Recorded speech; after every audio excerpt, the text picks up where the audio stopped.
All right. Hello, everybody. Let me play my intro. I got caught off guard. You are about to enter a world of true crime. From cold cases to serial killers, missing persons, and more. 100% he did this. I'd go off into fantasy world. How much more lucky can you get that you're not on death row? You want to know what we know. My name is Jay.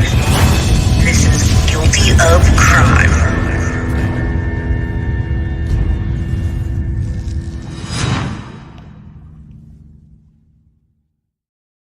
Hello, everybody. It's Jay with Guilty of Crime, and I'm back. Deception detective. Hello, Amy. Hello, M, and everybody. Thank you for being here today. Mr. DD came out with a video, which I absolutely love, his Chris Watts series with Nichol Kessinger. And so I wanted to do a remix on that today. Give you guys a update. Well, it's not an update, but I wanted to talk about Nichol Kessinger. We all kind of think that she somehow was involved. If she wasn't actually there, then we're going to say that she knew some things, she lied a lot, and kind of get into this case. Family annihilators really kind of like just get to me, and I can watch this stuff over and over. I can watch the any family annihilator case. I probably know every one of them, even the ones in the 1980s, the only one in the 1980s, the first one in the 1980s. But yeah, there's so many family annihilators now. And yeah, Lisa, we know that whole case. She was involved in the entire thing. Let's watch this together, everybody. Let's do a recap. First thing I'm going to do is I'm going to watch Chris Watts with his lies. Okay, this very famous interview of him telling a news station he wants his family back. I gotta play that, and we gotta talk about that. And then I'll give a recap, and we'll talk about Nichole's ways, and then we will do the DD thing. And we're just gonna hang out. It's Saturday. It's 4:20. Not that that means anything to me, but it's 4:20, and it's 12:48 p.m. So it's nice midday Saturday, and I'm hanging out with you guys. My favorite place to be. So let's start with this, and then I'm going to come back and talk with you all. I love you guys.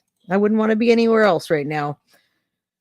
Except for the couch would be nice, but you know, that's a whole other story. All right, let me get this up, and we're going to start with that famous, or should I say infamous, video of Mr. Chris Watts lying through his teeth, saying he wants his family back, and then we're going to just talk, hang out, all the fun stuff today, you know, talking about just talking about Chris Watts. Why is this not coming up? Hold on real quick.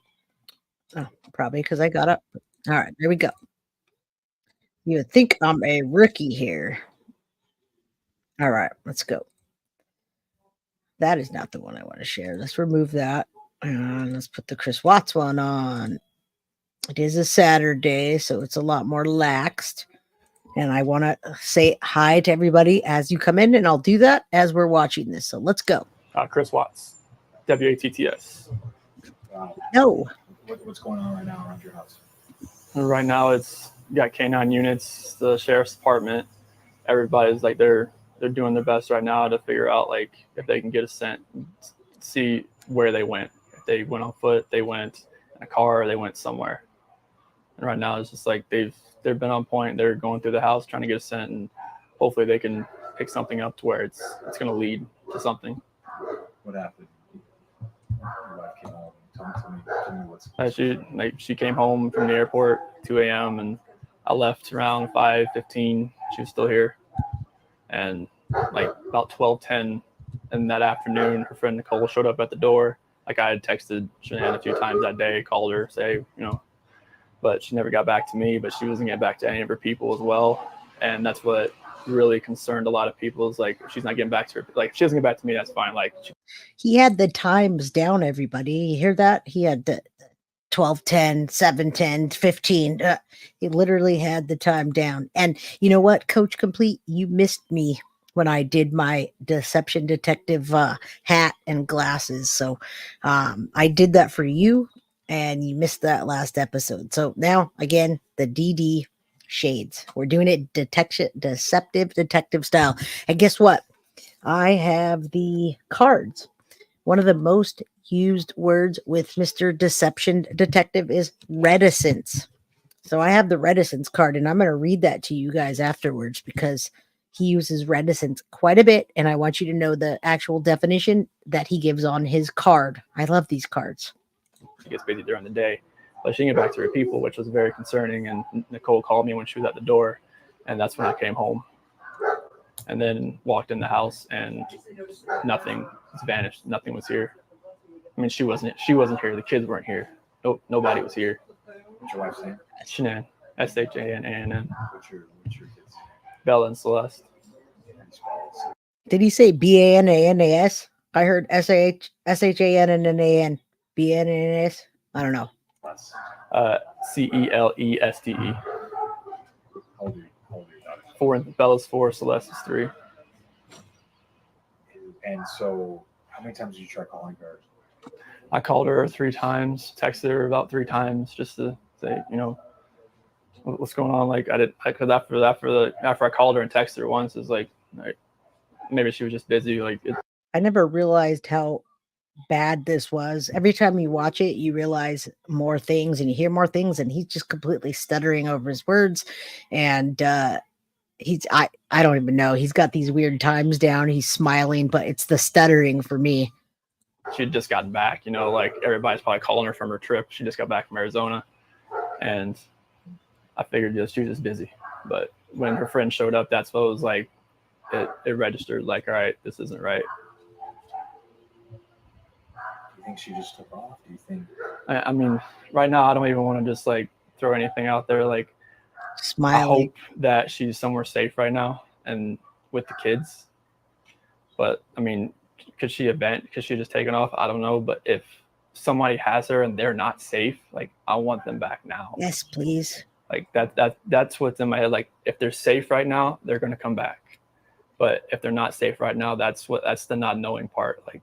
If they're not safe, last night I had every light in the house on. I was hoping that. I mean, listen to his words that he's saying. Listen to his the vagueness, and then it goes from vague to really specific. He's got a lot of there's a lot of things in these cards that I can go over. We're going to leave that to DD, but I will read some of them so you can see what I'm talking about. I pulled out the ones that match with what he's doing. I'm not going to read them each time, but I am going to talk to you about it after. I would just ran over by the kids running in the door and just barrel rushing me, but it didn't happen. And it was just a traumatic night trying to be here. I'm going to ask some kind of tough questions. Your relationship with the kids. Yeah, my kids are my life. I mean, those smiles light up my life. And this, last night, during when they usually eat dinner, it was just I miss them. I miss telling them, hey, this is not sped up, guys. I got this on regular speed, and he's like, what is he talking about? Why is this so bad? It's regular speed. You got to eat that, or you're not going to get your dessert, and just you're not going to get your snack after. I miss that. I miss them, cuddle up on their couches. They have a Minnie Mouse couch and a Sophia couch that they cuddle up on and watch, Bubble Guppies or something. And it was just it was tearing me apart last night, and I needed that. I needed that last night, and for nobody to be here last night and to go into their rooms and know that I wasn't going to turn the rain machines on. And I know that I wasn't going to turn their monitor on. No, I wasn't going to kiss them to bed tonight. It was damn so bad. It was. That's why last night was just horrible. I couldn't do it. Bad. I want everybody to just come home. Wherever they're at, come home. That's what I want. Yeah.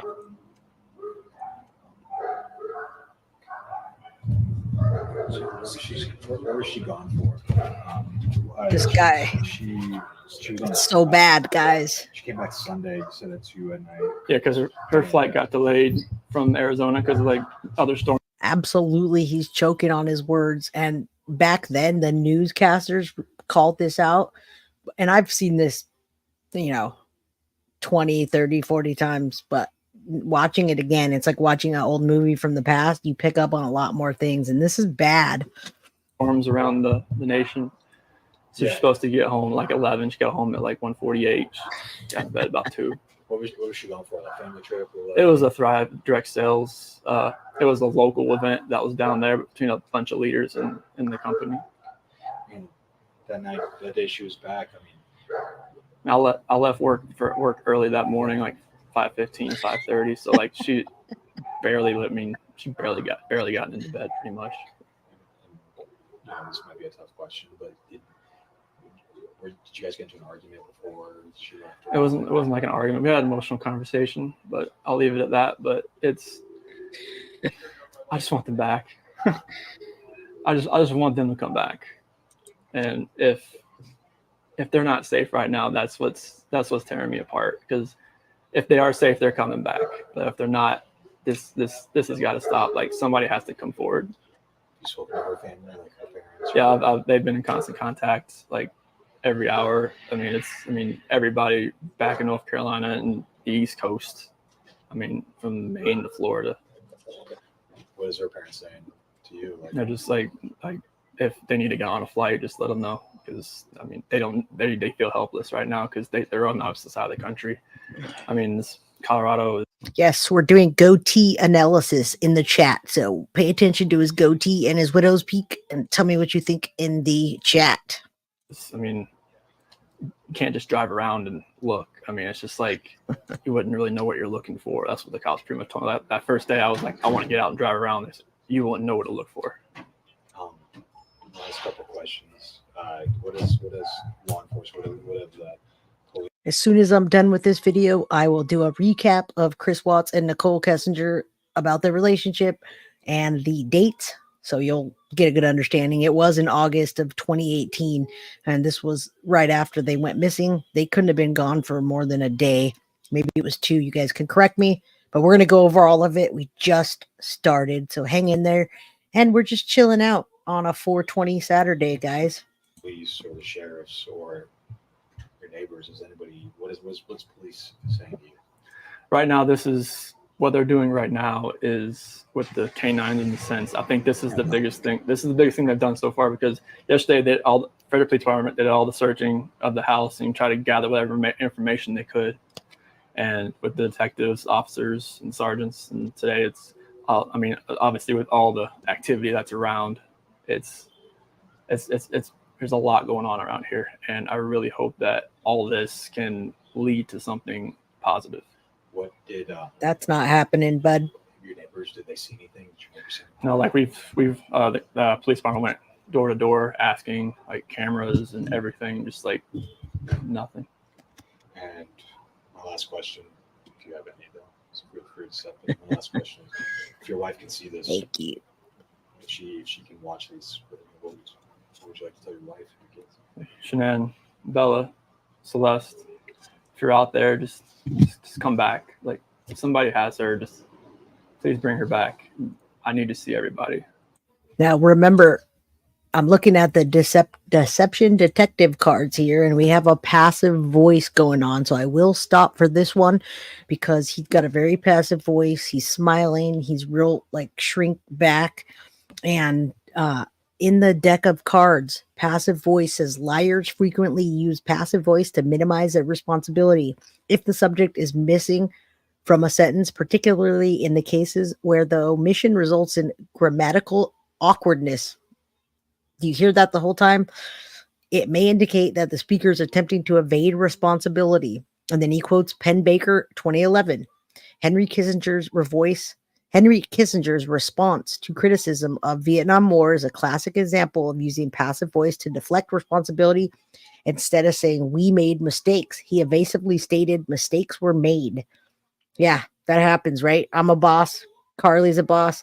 When mistakes are made, we don't say, oh, we made a mistake. We say mistakes are made. So I can understand that type of language and Additionally, he would say something like a gun was fired or a man was punched, or a robbery occurred, not I punched a man or I robbed somebody, or, he's not taking responsibility for it, which all of us do that to an extent, but we don't kill our families.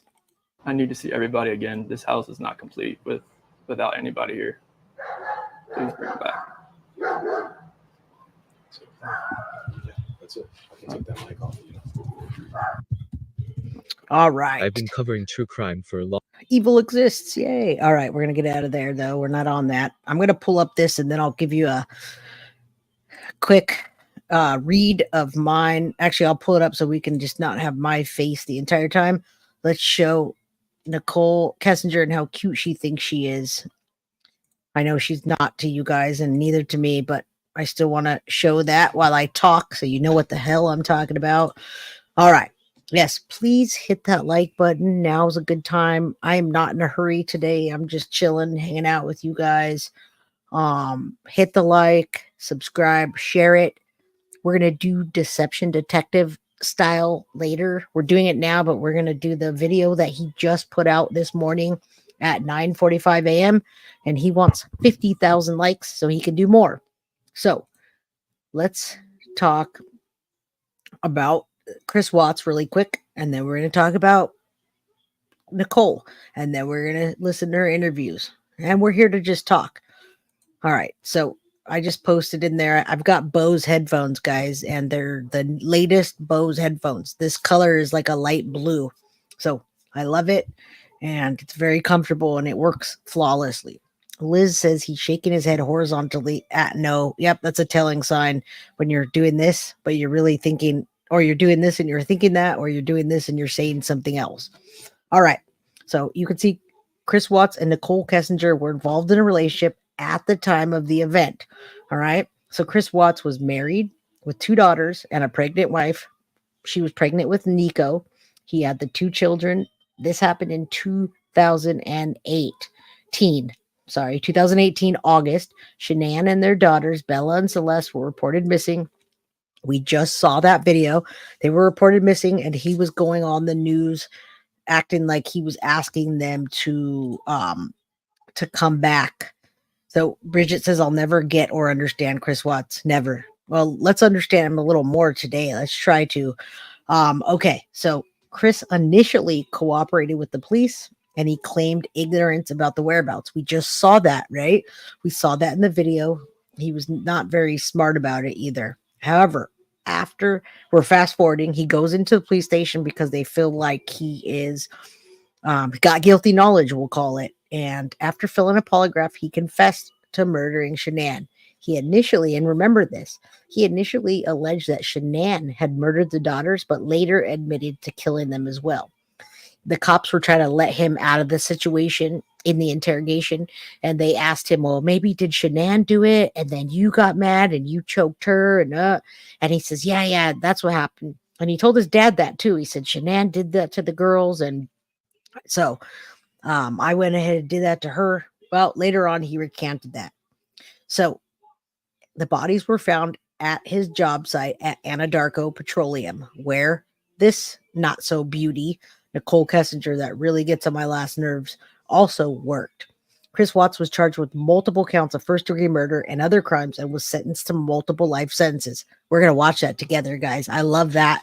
It's only about 19 minutes. I'll do it and fast forward. We're going to listen to that, and we're going to watch him get sentenced together because we're not in a hurry today. Nichol Kessinger, however, and I did not know that, she was a geologist. Did any of you know she was a geologist? Chris Watts worked at the oil fields out in the oil fields. I don't know exactly what he did, but he was not a smart man.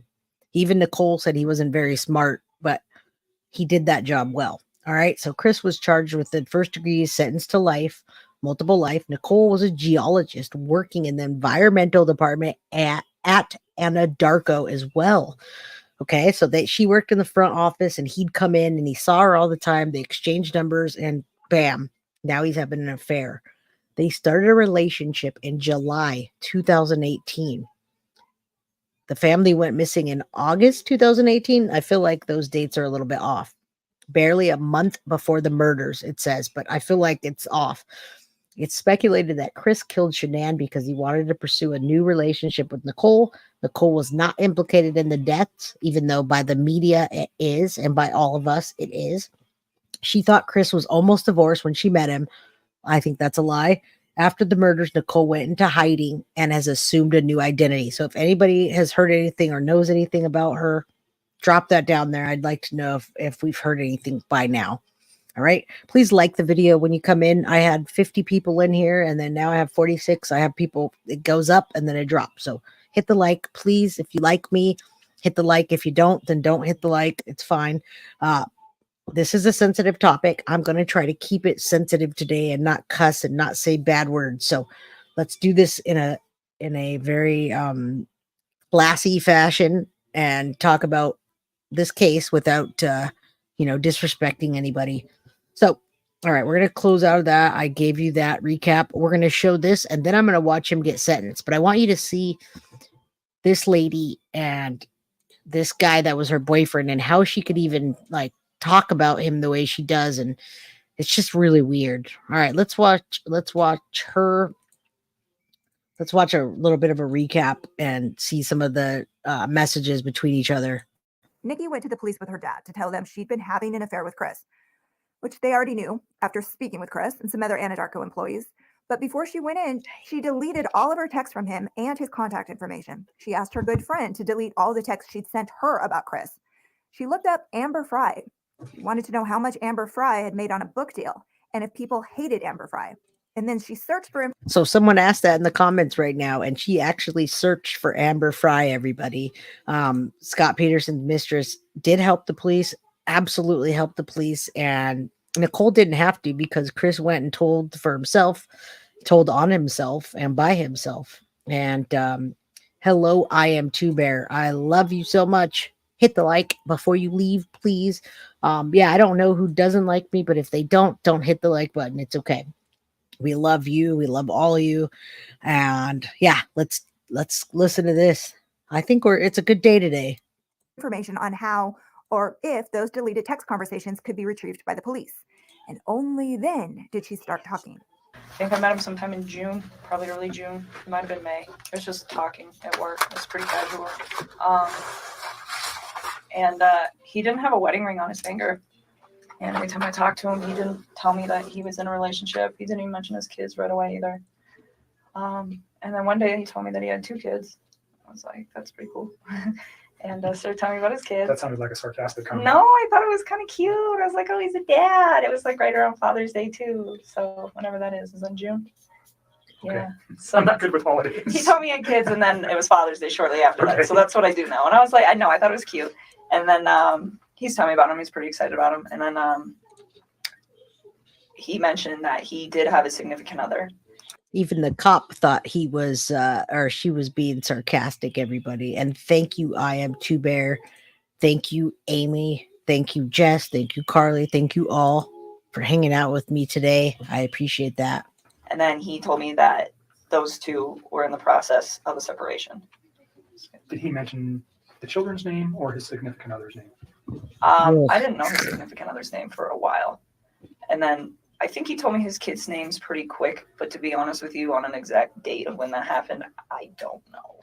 In February 2018, Chris told the FBI that Nikki, yes, did know that he was married right from the beginning. He thought she probably lied to the police to save face. But did you notice she also said she didn't know his significant other's name? Which we're about to show that she lied on that because she had been Googling her before and looking her up. She also knew that she was pregnant as well. All of that's a lie. Why? We don't know. Or that she was pregnant. She lied about a lot to save face. And did you catch how she won't say Shanann's name? She keeps calling her significant other. She won't do it. And here's the very, very strange thing. In the discovery documents, a search of her phone and computer turned up some very suspect items. The most suspect and the most debated are these 2 searches for Chris and Shanann, one in August 2017 and one in January of 2018, a full year before Shanann was murdered. Very strange. Now, there are 2 schools of thought on this. The first is that it's a huge indicator that Nicole has something more to say on this subject, and the other is that this is a typo. A reporter from Crime Online tracked down the records supervisor at the Frederick Police Department, and they said, yes, it is a typo. But which one? Searching Chris's name in August of 2017 or searching Shanann's name in January of 2018, 8 months before Chris would murder her. To be fair, there are several typos. So it's interesting that they said that it was 8 months before, even though supposedly they were only in a relationship maybe a month or two before that. I think it was more than 2 months because Shanann had gone and visited her family. And while she did, they had full access to each other for that entire time. So he was dating her almost like he was single. Also, later things came out and said that Chris had like some Tinder account where he was getting other girls. And at one point he went to a Chick-fil-A parking lot and had sex with some girl real rough. And then she realized it was too rough and she didn't want to do it anymore. So, yeah, she reminds me of someone. Yeah, Nichol Kessinger. In the discovery documents, like this one, when the date should read Monday, August 13th, but as you can see instead, it says Monday, August 12th. So the typo or not, this is the part that makes it a little, I don't know, disturbing. When Crime Online asked if the district attorney's office planned to dig a little deeper into the fact that Nichol might have blatantly lied about how long she'd known Chris, even potentially pursuing him for up to a year before the murders, they said this: Chris Watts' guilty plea precluded any need to further probe the results of the forensic analysis of Nichol's phone. We did not get to the point in our investigation of attempting to independently verify that or not because Chris Watts pled guilty. Where that anomaly in the data comes from, I can't answer it for you. I don't know the answer to it. Discuss amongst yourselves. Now, when you meet a guy you like, you check them out on Facebook. Yes, discuss amongst yourself. We're kind of recapping. This is a long video, but we're only showing the Nichol Kessinger parts. And then we're going to go back to Chris Watts and then back to Nichol, deception detective style. So I also wanted to tell you that reticence is one of the big words that's going to be used in this video. Reticence is a deception detective word that's on the cards. It's not his word, but what he says about reticence is liars tend to keep fabricated parts of their story short to minimize the risk of making mistakes. If the climax of a story, particularly one involving fantastic events, is surprisingly brief, it may be a sign that it's fabricated. Now, you're going to hear Nikki throughout the video saying like, oh, I think he called me. I think he told me his family wasn't home. Well, in fact, the whole family was murdered. So that in hindsight, she already knew that and she minimizes quite a bit. It says in 2022, cryptozoologist Bob Gimlin appeared on a podcast to talk about seeing Bigfoot. He detailed how he spent weeks in the forest searching for it. However, when he came across the moment he allegedly saw Bigfoot, he said there one stood across from the creek and quickly moved on. Doesn't make any sense, right? Because you would describe the crap out of that. So listen to that when you listen to Nichol. We got a lot to do today. Facebook, right? Well, let's assume Nikki's telling the truth and that she was first attracted to Chris in June of 2018. So take a look at these work emails between them starting in early June. As you can see, they escalated their friendship pretty quickly. All right, so keep an eye on the dates. This is June of 2018, and by August of 2018, the family was murdered. Probably towards the end. If you guys want to Google a date, you can. Right now, I'm focusing on this. Certainly, by the time they started having sex, only a couple of weeks after this exchange, a quick glance on Facebook would tell you if your new boyfriend was lying to you about leaving his wife, which is what he said to her, and he was lying. And Shanann posted constantly. She told the world how much she loved her husband almost every day on Facebook. Let's take a quick look at the events of that summer that led up to this, but with a focus on Chris and Nikki's relationship. Hi. It's me. I miss your face. I was just calling to say hi. By June 14th, Chris had her phone number programmed into his phone. On June 27th, Shanann took the girls and went to stay with her parents in North Carolina for 5 weeks. That's what I was talking about. That is when Chris and Nikki's relationship got very intense, very fast. Nikki told police she went to Chris's house for the first time on the 4th of July to set up his diet and weight loss and exercise goals. She said he invited her to his house, he cooked lunch, they ate, and she left. That wasn't exactly true. Chris told the FBI in February that he actually spent the night at Nikki's house on July 3rd, and they woke up together on the 4th with a lot of missed calls from Shanann on his phone. He told Nikki he was going home to talk to his wife, and that made Nikki mad. He said this was one of those times he had to talk her off a cliff and reassure her. She ended up coming to his house anyway, and that's when they had lunch and talked about his meal plan. and then they went back to her house. And the reason we're playing this is because I want you to see how much she downplays her relationship with Chris, all the time she spent with him, all the message, all the text messages, all the emails, all the things that she completely just dismisses in her interview. And the police buy it, frankly. Chris had been gradually distancing himself from Shanann, and she'd noticed. On July 14th, Nikki was at his house again, but that led to another time that he had to reassure her. It wasn't exactly like she said to the police, that she was encouraging him to work things out with Shanann, but instead, she was coming off as sort of the exact opposite. Chris said she told him she didn't want kids, but on that day, she told him she wanted to give him his first son. That's when Chris told the Letters to Christopher author he started to think about killing his family so he could give Nicole what she wanted and be with her. He asked her for help finding a new apartment, and she said she was helping him do that. It's been asked, suggested, wondered about what else she might have been helping with. On July 18th, she sent him this infamous bikini shot that he had hidden on his phone in that secret calculator app. Does anybody think she's hot? No, not even close. She's a weird geologist. I didn't even know she was a geologist. Now I do. I can see that weird personality she's got going on, but she also tries to be sexy, which she's not by any stretch. Chris knew he was going to have to go to North Carolina to see his family and his parents for a week on July 31st. So he and Nikki took one last vacation together. On July 28th, they spent the weekend camping at the Great Sand Dunes National Park. I'm having a wonderful time. You mean a lot to me, and I'm glad that you're having a blast. I am so out of breath. On July 31st, Chris flew out to North Carolina to spend a week with Shanann and the girls. Now, this gives you a good idea of the time frame. So July 14th, they were together. I don't know if they were at the sand dunes by then, but this is giving you a real good breakdown and a breakdown of Nicole. We got a lot packed in here today, everybody. Thank you for being here again. Before he left, Nikki texted him this: "Take this time and try to heal things with your wife and enjoy time with your family." But then when he got there, he texted her, "I can't call, just text." She responded, "Why not? Are you with her?" So much for no pressure. So Chris tried to make her happy by not having sex with Shanann that whole week. He's basically switching from one woman he feels controlled by to another woman that wants to control him.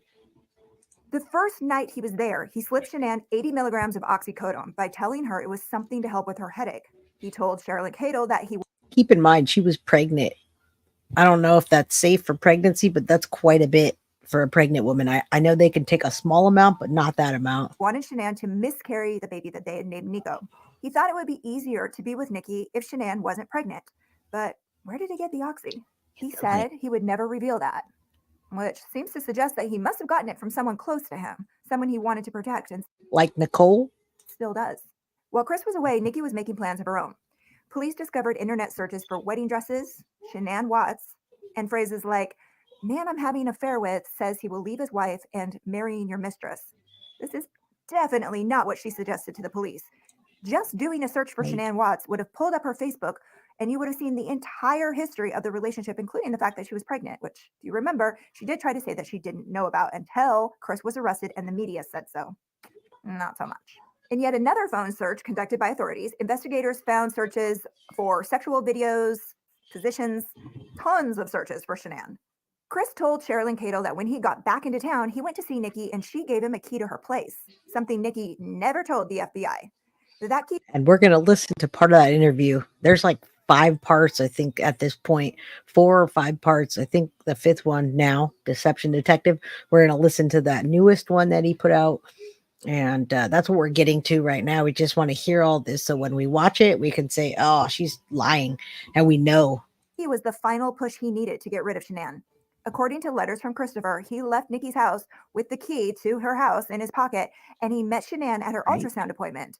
But he could already feel himself completely uninterested in this child or in her. He was already starting to think about killing them.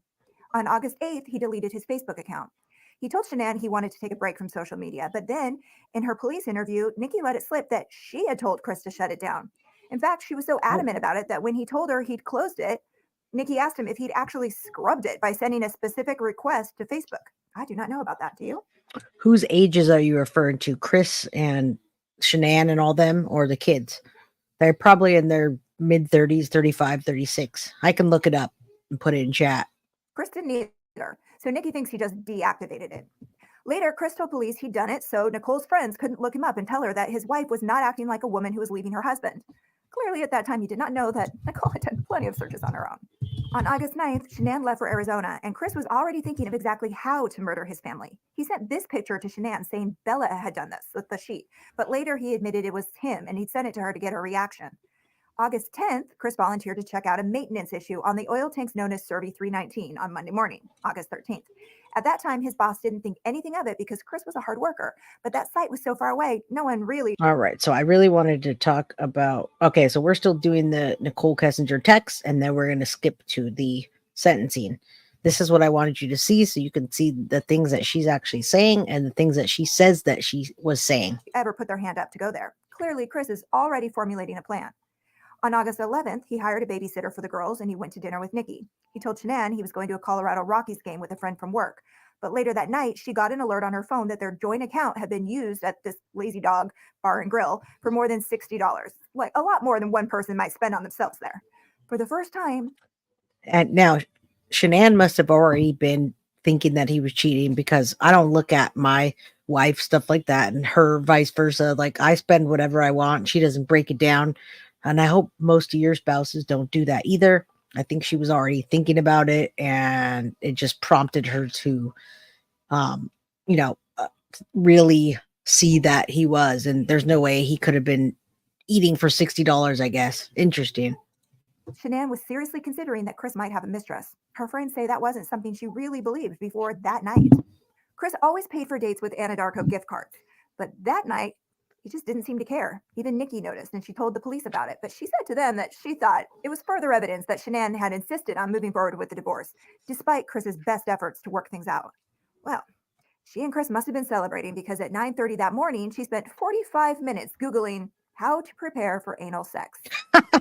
On August 12th, Chris took the girls to a birthday party, and he texted with Nikki most of the day. Also on August 12th, Nikki was having this text conversation with her good friend. Just be warned, it's a little raunchy. Been kind of hanging out with a guy recently, keeping it a secret. Dude loves to eat pussy. Never met a man who does till now. I just let it happen. LOL. Where did you meet this man? Wow, I didn't expect that from this lady. Wow. I was trying to be classy, but I guess you be as classy as you are when you talk about, yeah. Like every dude I meet has kids these days, and if they don't, they have commitment issues or some BS like Sean. What's the guy's name? Kids are cute. It's a package deal, though. Yes. The fact that he takes care of his kids is a good thing, I think. He's all about his kids. That's cool. How old are they? I just feel like I will always be in second place. Like he's been there, done that. Don't tell nobody. I haven't made my mind up on him yet. It's the best sex I've ever had. I'm hooked. Now, that night, Chris fed the girls and tucked them in for the last time. He said it to himself as he walked away. He FaceTimed Nikki, and they had phone sex and talked from almost 9 to 11 o'clock that night. On August 13th, 3 hours later, Shanann got home from her business trip. It's around 2 a.m. And there was Chris waiting to kill her. He told his pen pal that he didn't even think about getting a divorce. At that time, he thought killing all of them would mean the end to his money problems, the fights with his parents about her and the kids, the fights with Shanann, and he wouldn't have to worry about his kids or anyone else thinking he was a bad guy if he just left her for another woman. If she just disappeared, none of that would be an issue, and he could build a new life with Nikki. On the morning of August 13th, in the Netflix documentary, the producers included one interesting comment from... So this is actually what she was talking about. And we're still going to finish her text. We got a little bit on there. And then you notice they focus a lot on Nichol Kessinger. So it's interesting that I think because Chris just, and I know because Chris confessed, they just kind of swept it under the rug, anything else that was going on. But they do focus on Nichol quite a bit, and I feel like we all do. It's just one of those mysteries that we're probably never going to know. A neighbor. She said she saw a gray truck near the Watts house the morning of the murders, and she knew it wasn't Chris's. His work truck was big and brown, and Nikki drove a Toyota 4Runner truck. Not sure what color it was. Interestingly, the discovery documents note that Nikki's cell pinged in Frederick at 6:15 a.m. on August 13th. She lived in North Glen. This is one of the biggest things that boggle my mind, is the fact that she was in Frederick, that her cell phone pinged in Frederick. And some people that watch the videos of Chris bringing his kids out to the truck and loading up Shanann in the back of the truck, that famous or infamous scene, they say they see Nichol. They show shadows and things, but I don't know. What do you guys think? Which is about 20 minutes away. So what was she doing in Frederick?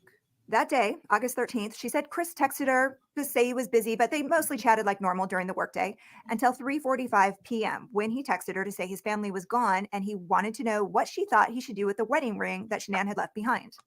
Nikki suggested he pawn it. By the time Chris was arrested and she had a couple of police interviews under her belt, Nikki was busy doing damage control as much as she could. On August 21st, Nikki talked to investigators again over the phone. She told them she'd been trying to get Chris to fix his relationship with Shanann. She told him she barely knew him. And she asked the FBI how she could change her name. She mentioned that she might need to lay low for at least a couple of years. Try 5, 3 or 5. On August 23rd, she was fired from Tasman Geosciences. That's the company she worked for that hired her out to Anadarko. She moved out of town, probably did change her name and maybe even her appearance. All right, now we're getting to the end of this portion of it, and then we'll get into the rest of the story. But now you know what happened, what her involvement was, what she says it was, and what it actually was, and what they fired her after that. So you know there was a lot of suspicion and people that just didn't like her after that, and they knew they couldn't keep her. Because there's been no mention of any sightings of her at all. And because Chris confessed and pled guilty right away, she never actually testified against him. So she's probably not officially on a witness protection program. And the possibility that she might know more than she said or that her statements weren't totally accurate, that was never really probed all that carefully. So would Chris have killed his family eventually?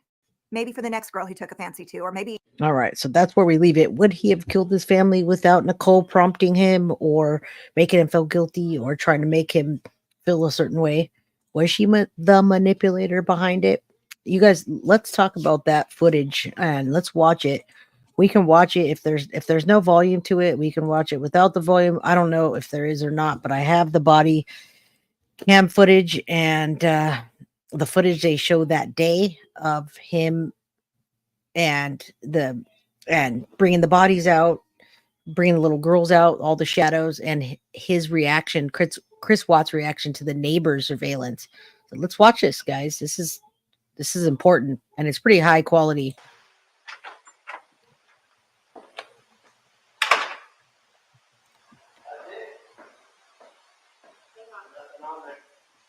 What's that? Nothing on there. My camera. Lay down.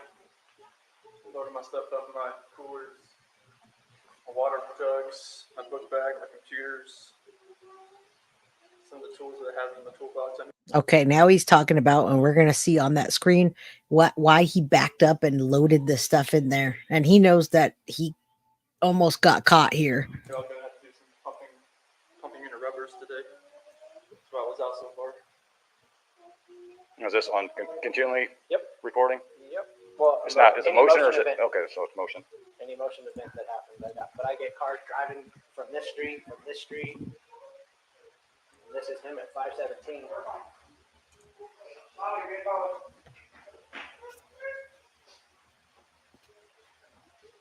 Usually park out there on the side. I just want to get everything back in.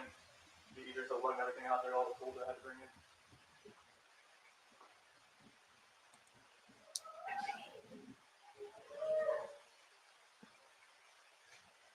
He's so nervous.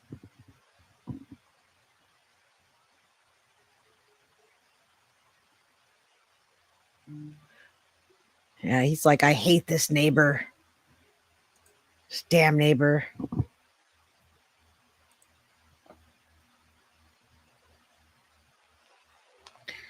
I agree, I am too, Bear. But I'll pause it real quick so I'm not talking over the static. Luckily, she didn't have anything in the text messages that said that she was planning it with them. If they did talk about it, it was behind the scenes. Was she a mistress, or was she involved more? Or did she probably did get into his head and she gave him ultimatums, and his sick mind, he snapped.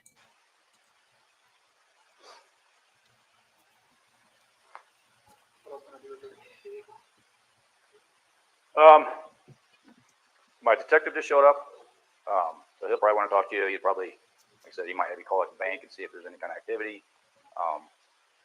Because if there was any sort of action out there, His camera's I would have got it. Like Right. we had issues the other week when people were kind of stealing stuff out of like garages and stuff like that. And I parked my truck I had up it here. parked right here. Yeah. There's someone See if I can see anything where someone tried to jimmy with a flathead screwdriver over there. And it was just like, any action would have happened, any cars or anything left your house, I would have been like right in that area. Oh, it'll pick up anything coming down the street this way. Oh yeah. Watch, I'll show you. There's nothing on here. We've already watched that one. But like, you'll see this car.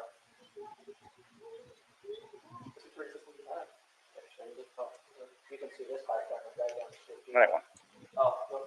This is where they're going to show the video. He's so nervous, and the neighbor catches it. The neighbor's staring at him right now, dead on staring at him. He's not watching the TV. He's watching Chris, and Chris is just nervously talking about people stealing stuff. I want to read this real quick. The vagueness card, deception detective.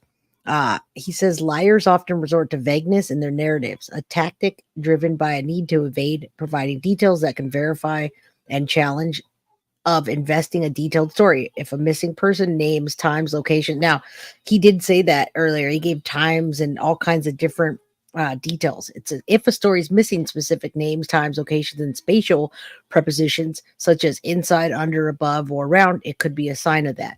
In 2008, Casey Anthony's daughter was reported missing. When describing her search efforts, Anthony said, "I checked a couple of stores, just regular places that I know." And she didn't talk about where she checked or any of the details, merely cast doubt on the authenticity of her account of it. So keep that in mind as we're watching this. See what I'm saying? It picked up all the way down there. He's next door. There we go. Talking about dispatcher. Yeah, we go for. Yeah, we can pick up cars coming this way. I get anything coming this way and making a turn. So, and usually at night I pick up the car pulling a gear turn. So unless they pulled right here, but I would have caught her walking out. Damn, he's so nervous, guys. Diesel. How many of you watched this as it was happening? Nothing for the rest of the day. Remember, this happened in Colorado, and I remember YouTube being really big. Not YouTube, Facebook was at its height, and they labeled it as the Facebook. It was a murder, and then the Facebook, all of her postings were just coming out. So Shanann was showing her life, and he was killing them right after. Oops, we did it again. Unalived. She's pregnant as well. How far along? 14, 15 weeks.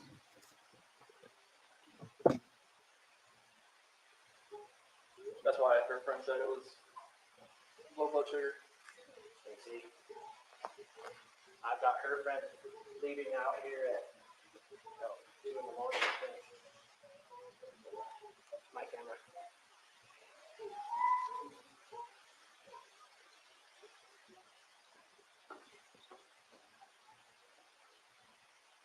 Did you go check if anything was missing around your house? There wasn't all the other blankets and the winter. Her phone was still there. He's definitely acting weird.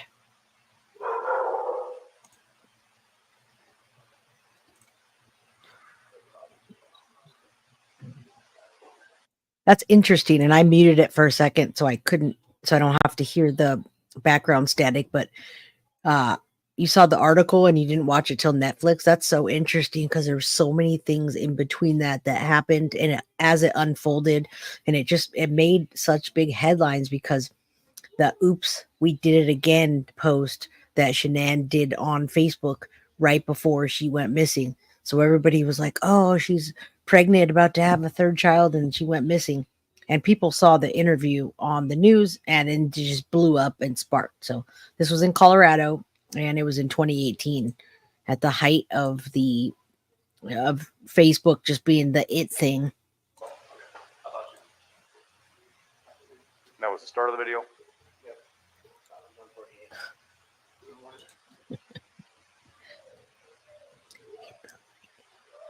I didn't pick her up going into the house though. I didn't. And I usually pick him up when he comes walking through here. Mm-hmm. I pick him up. So it doesn't show her walking into the house.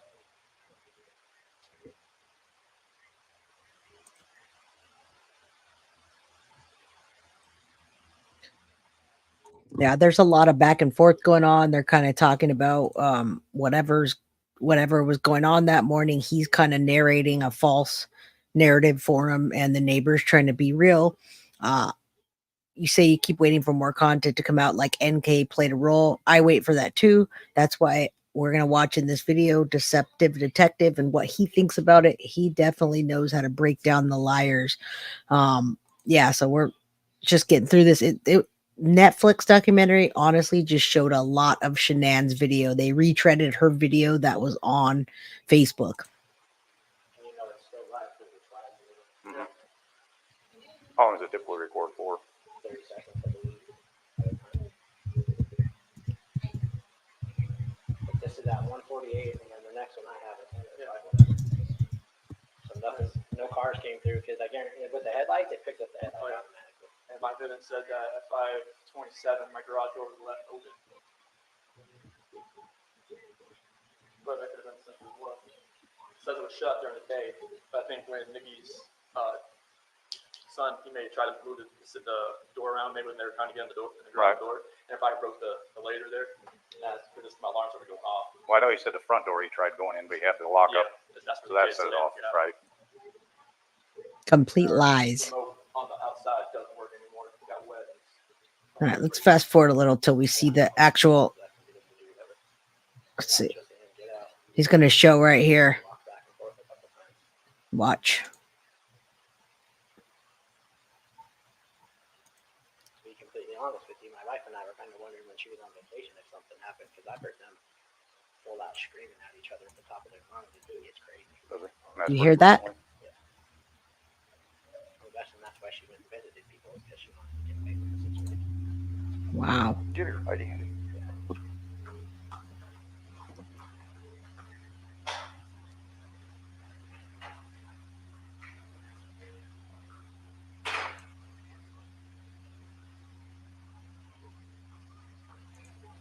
All right, where are we at? Let's see what. Okay. It's like a computer and usually a water jug. That's it. All right, let's see what they got. I think we're at the end of this. We kind of saw what was happening. The guys doubting him. I didn't really see where Chris was coming out, where he was watching it. Let's see real quick.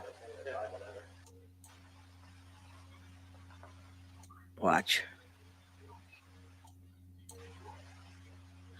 Yeah, you can't really see it, guys. It's so small, even on your screen. So you guys understand. I'm going to pause. I'm going to mute this while I'm talking to you. Yeah, you understand what's going on. They're looking at the cameras there. It's really small, so we'd have to find the actual video and pull it up. You guys know what happened. And we're not actually talking about Chris Watts completely today. We're talking about the Nichol Kessinger. We're recapping the case. We're chatting here, throwing our theories out. And yeah, so he looks nervous because he knows what he's doing in the video. Yeah, and he thought we could see, and the cops could see later on when they got closer. They saw him walking the daughters out, and he saw a lot more. So he could, but they had to examine it further in order for him to see that. And yeah, the neighbor's impression was point on. He knew. It was definitely on point. He knew what was happening. All right, now we're going to get to see this evil monster and what he did through his sentencing, and then we're going to watch Nichol Kessinger and her lies, everybody. We're going to hear her lies, and you guys can tell me what you think. I mean, these cases that we're doing are always multiple parts, right? Hold on. Let me do this real quick these are always multiple parts. It's not a one-part thing. It's something I can come back on and talk to you guys about. We could do Deception Detective has like 5 parts. And all right, and we can do all of them if everybody wants to come back and watch them. There's so many hours of footage, but we just have to break it up in clips. So all right, let's get to it. Hopefully my screen isn't blocking. It said that, but hit the like button, everybody, if you like the video, if you like my content, if you like hanging out, and if you want to see me get in the algorithm so we can have more chats, you'll see more notifications. Okay, we're gonna do a members only next week. I'll announce the time, and we're gonna have a secret chat. Only you guys can be in it that are members. So here's the sentencing. I'd like to say to the courts that Shanann Bella. I should probably tell you this is Shanann's dad, and he's gonna just give a quick statement, and then we're gonna listen to him get his sentence. And Nico, loving Chris caring Watts. people. They love life. They love being around people who love them. They always had good times. This is the first time they went to the beach this year, and they loved it. But God only knows what happened that night. Life will never be the same without Shanann, Bella, and Celeste and Nico. Had all their lives to live. They were taken by a heartless one. This is the heartless one, the evil monster, who dare you take the lives of my daughter Shanann, Bella, Celeste, and Nico. I trusted you to take care of them, not kill them. And they also trusted you. The heartless monster, and then you take them out like trash. You disgust me. They were loving. There's Chris Watts in the back. You can see me framing him with my mouse.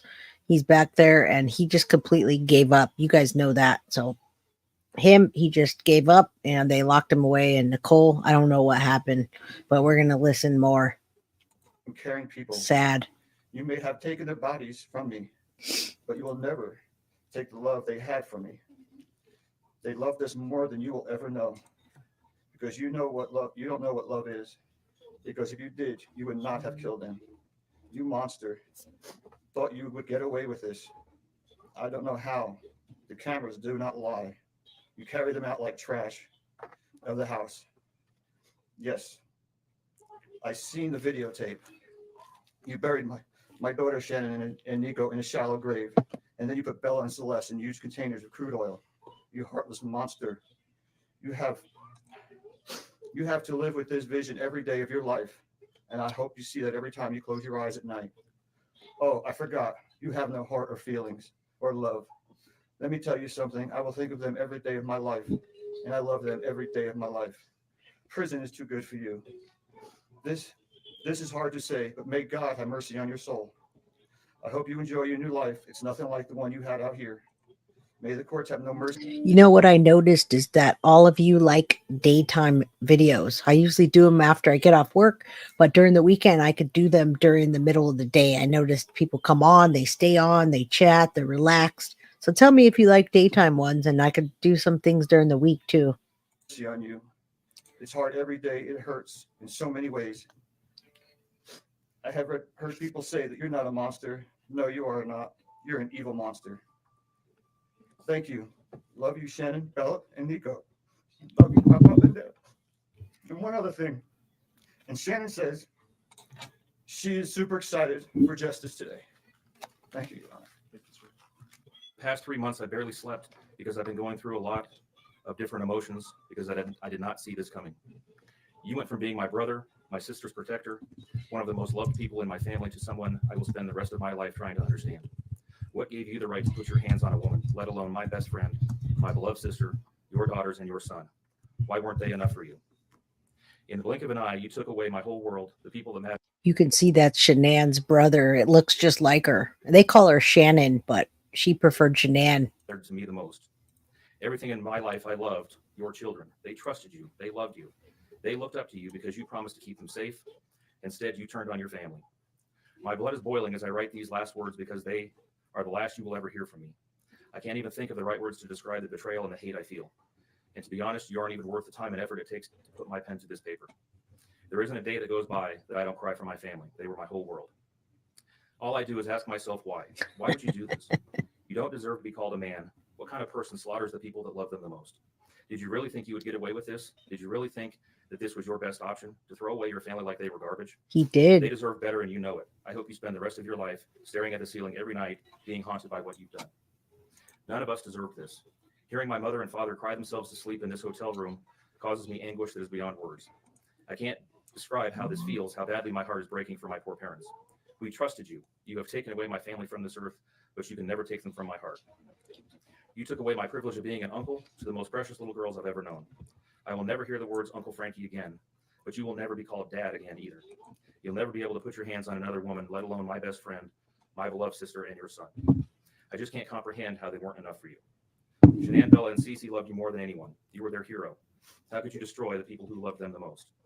I pray that you never have a moment's peace or a good night's rest in the cage you'll spend every day of your life in. a cage you are privileged to live in because my family isn't evil like you. We beg the district attorney to spare your life despite Wow. everything, we believe that no one has the right to take the life of another, even someone like you.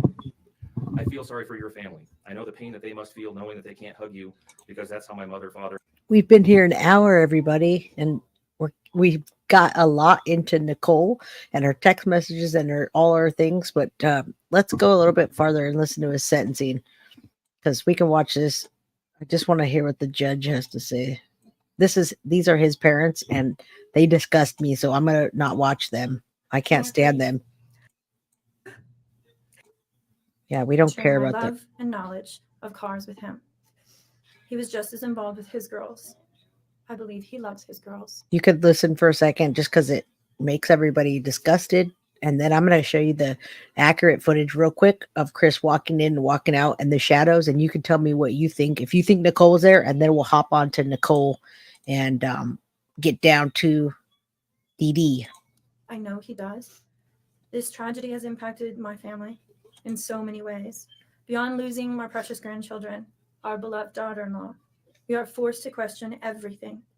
We still don't have all the answers, and I hope one day, Christopher, you can help us.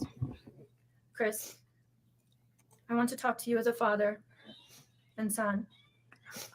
You are here today accepting responsibility, but I want to tell you this now. I love you. Nothing will ever change that, and I want you to find peace, and today is your first step. The Bible says if we confess our sins, God is faithful and just and will forgive us. Chris, I forgive you, and your sister forgives you, and we will never abandon you, and we love you. Dad. Judge, thank you for the opportunity to address the court. Yeah, we didn't need that. All right. Oh, wow, they didn't even show it's sentencing. What the heck? It says sentencing. All right. Okay, so that was, we're going to stop that for a second. I'm going to show you the footage. He got sentenced to life, everybody. I'll find that clip, but we weren't focusing on him. He just got sentenced to life and then was hauled off. That was the end of the story. And a lot of people are saying that's why they didn't look into Nicole. Let's watch this video. You tell me if you think Nicole's there or there's a second person there. We can see the shadows. And thank you, Bree, for sending this. It's not very long. I can even mute it and talk over it. All they're playing is music behind it. So please watch. Let me put myself down here so you can see it even further. And yeah, Anna, you say you don't know much about this case. Been busy with Riley. This is an older case. It happened in 2018. But we're still making videos out of Nichol Kessinger. And if we think she's involved, many people think Nichol Kessinger is involved. And you're going to hear why right after this one. So stay tuned. Let's see what happens here. We're just kind of watching.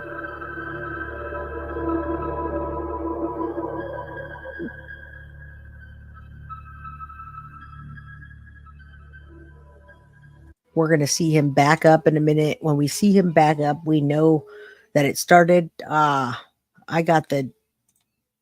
thought it was at 105, but I haven't seen him back up yet, guys. So let's see.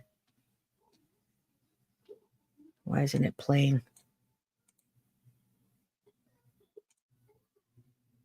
Come on. There it is. Okay. Let's watch it again. Let's watch him back up into it. It's working. All right. Here it is. Sorry, guys. This is what we're looking for, is him to back up. And then we're going to see him load them. And then we're going to hop off to Nichol Kessinger, which is the main event. There it is. He's backing up in his driveway.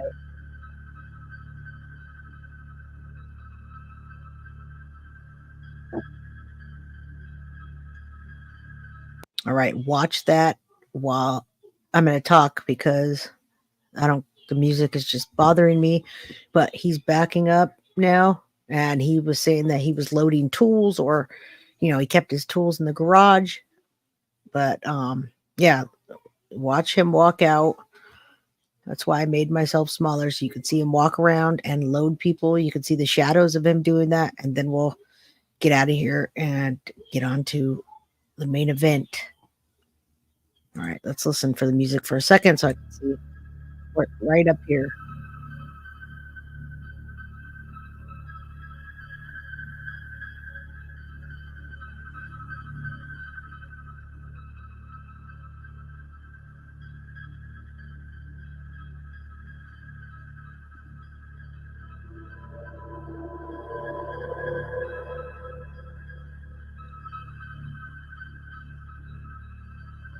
There it is.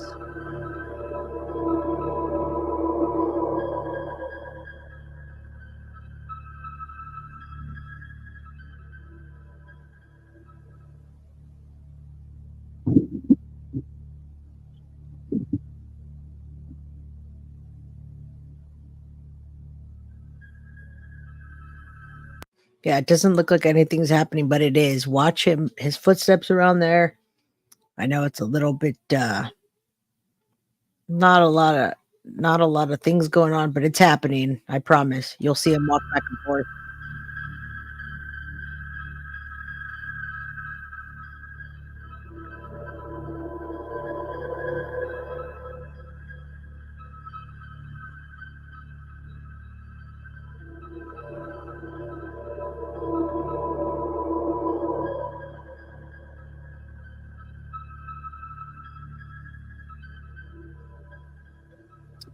Wow, it's really slow.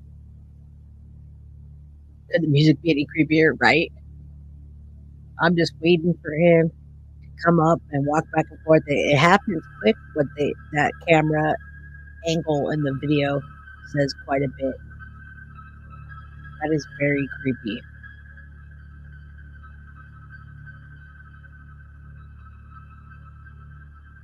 I definitely not fooled. Nobody's fooled by Nicole, I think.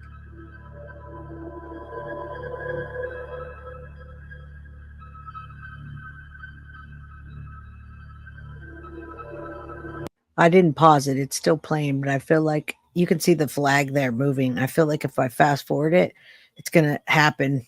Let's see.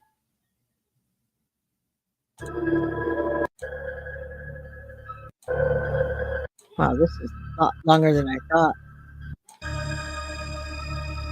Did I miss it?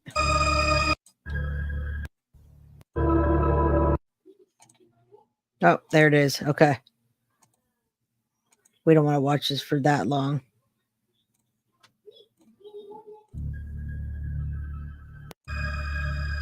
Guess I just want to see him take off.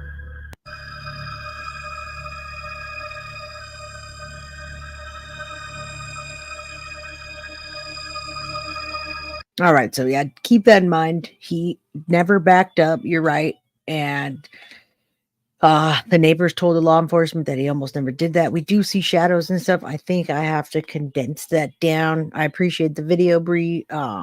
However, it's way too long. I think people and my attention span is like, oh.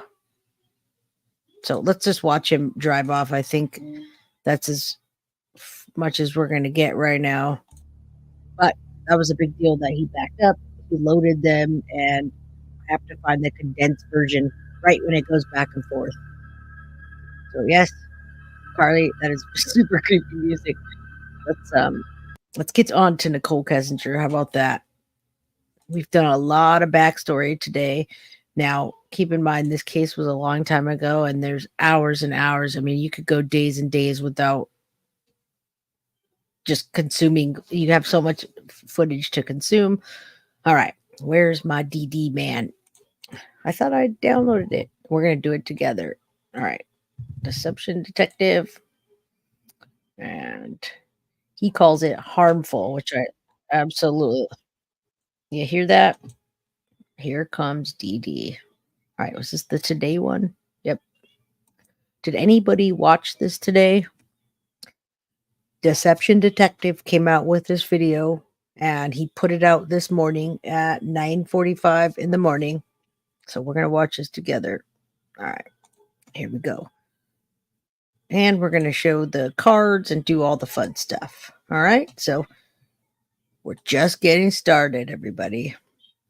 All right, we're going to say Nichol Kessinger is the worst kind of liar, and this is why. I think that a run-of-the-mill manipulator is more dangerous than a murderous That's like Chris. funny.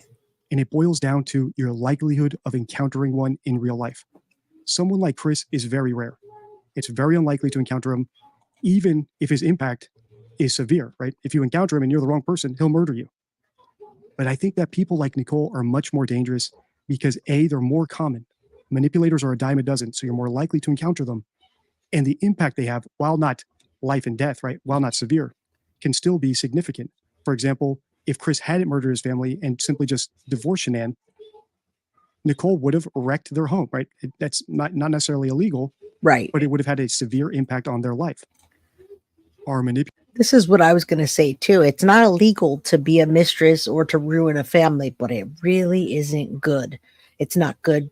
Nobody takes kindly to it. People don't like you. And then when somebody's family gets murdered, you're really after them, like what's happened to her. So let's listen to her lies the whole time. Manipulators like Nichol Kessinger more dangerous than murderers like Chris Watts. My personal opinion might surprise you, but I think by the end of this video, we will all agree. Today, we'll watch part of Nichole's interview with Agent Kobach, focusing on Nichole's involvement in the crime. This video is part of my Nichol Kessinger Chris Watts playlist, which you can find in the description.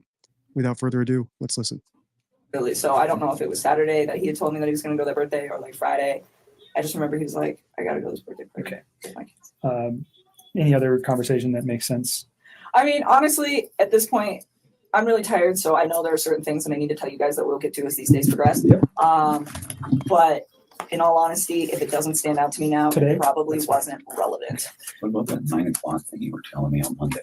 Oh, now keep in mind she's been in there and back multiple days, so you'll see multiple frames of her sitting in one spot, sitting in another, with probably the same detectives. But when she says, I'm really tired, I can't think of it right now, she just doesn't, she's tired and she's too tired to keep her lies straight. There's a interview where it shows the different lies that she does and a video that calls her out. So I'd like to do that at one point too. He told me. Oh yeah, well we'll get there. We'll get there. We're still on Sunday. So we're on Sunday. We're gonna get to there to Monday. We're getting there. So Sunday night or Sunday during the day, you had your own personal stuff going on with your family. You never see him on Sunday. Is that accurate? No, I didn't see him. What did I do the rest of the day? I came home. I think I might have just chilled at my house. I don't remember. I think I cleaned my house. I don't know. I didn't see him though. Okay. Would any of you remember what you were doing around a significant time frame? Like the person that you're dating, your boyfriend, whatever, just killed, unalived, I'm sorry, his whole family. I'm not supposed to say that. Sunday is the day before Chris Watts murdered his entire family. So pinning down what Nichol did that day as, you know, her personal timeline is important because A, if she's innocent, it helps exonerate her. Yes. But also if she was involved, it would help prove that. And when Kobach asks Nichol what she did on Sunday, we get lots of reticence, vague answers, and we get what's known as.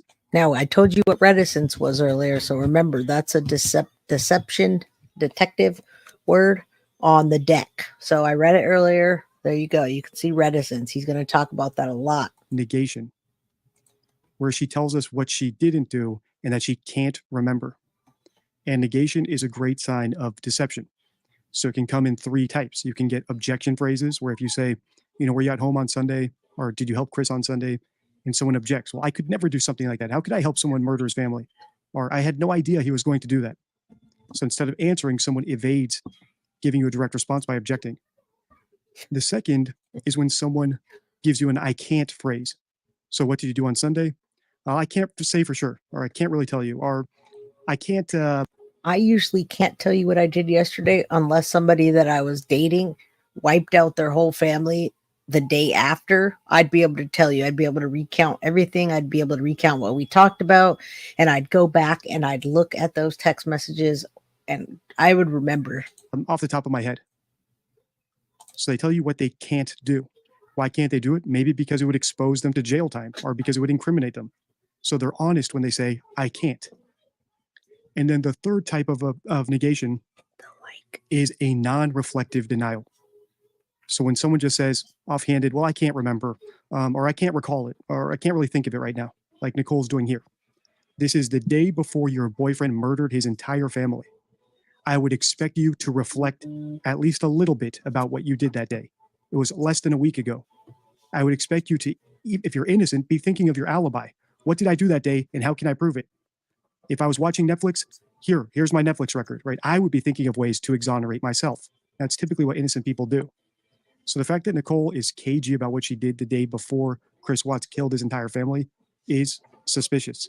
Does it mean that she helped him plan it or commit it or cover it up?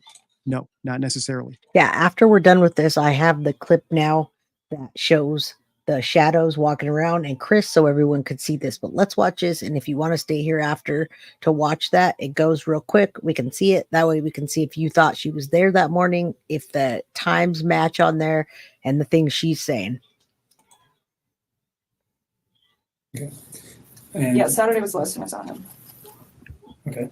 Sunday, you're at home. You talk to him. We know you have a conversation in the late evening hours, and then you go to sleep on Sunday night.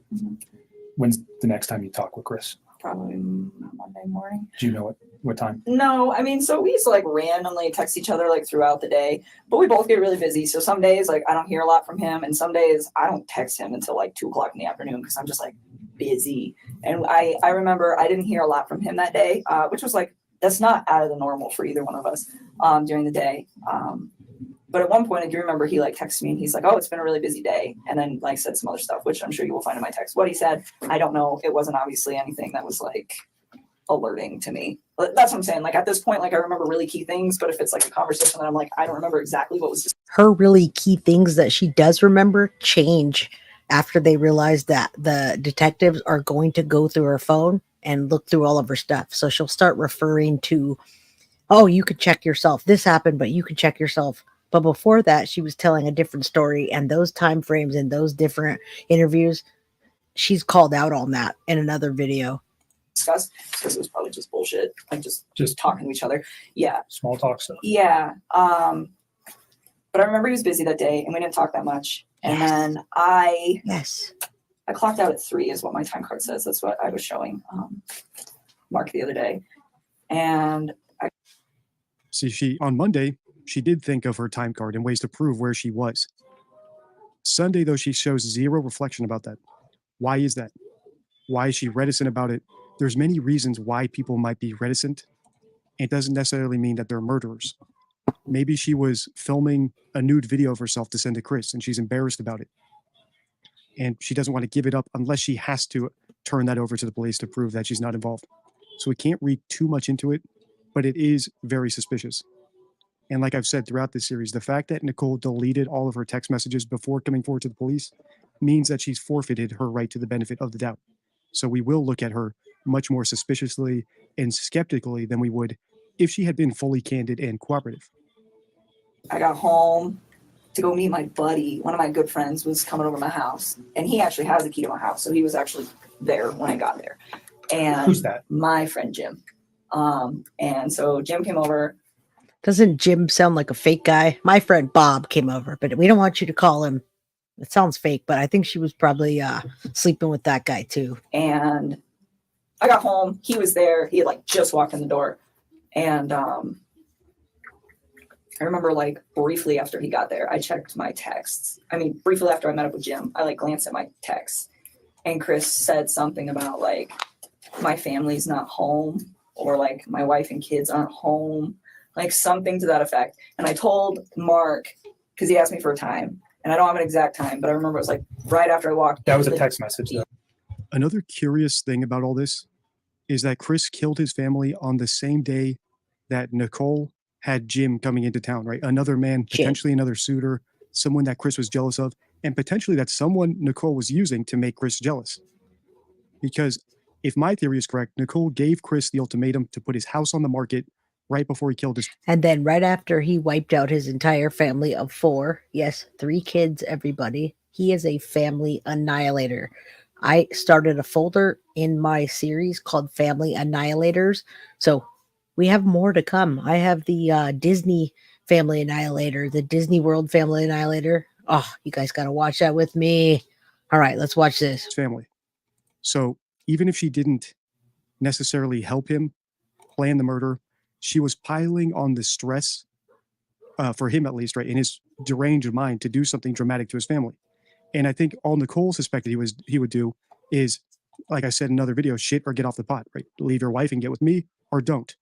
And she was packing on pressure onto him, like, you need to list your house on the market by Monday. You need to tell your wife about me by Monday. I have this guy coming on Monday, so if you and I aren't an item, who knows what I might do with him. So I think she used lots of manipulative push and pull with Chris to get him to leave his wife. But because he's a psychopath, or he's just totally deranged, I'm not a clinician, so I can't diagnose him, he interpreted all that as, I need to permanently get rid of my family, my children, the unborn baby. Now, I want to tell you, in my mind, an unborn baby is a baby. We didn't easily have kids. So when we had my baby, we had to buy the sperm and get pregnant. And as soon as she was a baby and she was a little tiny, like, peanut kicking around, she was a baby. So that baby, Nico, was a lot further along than that.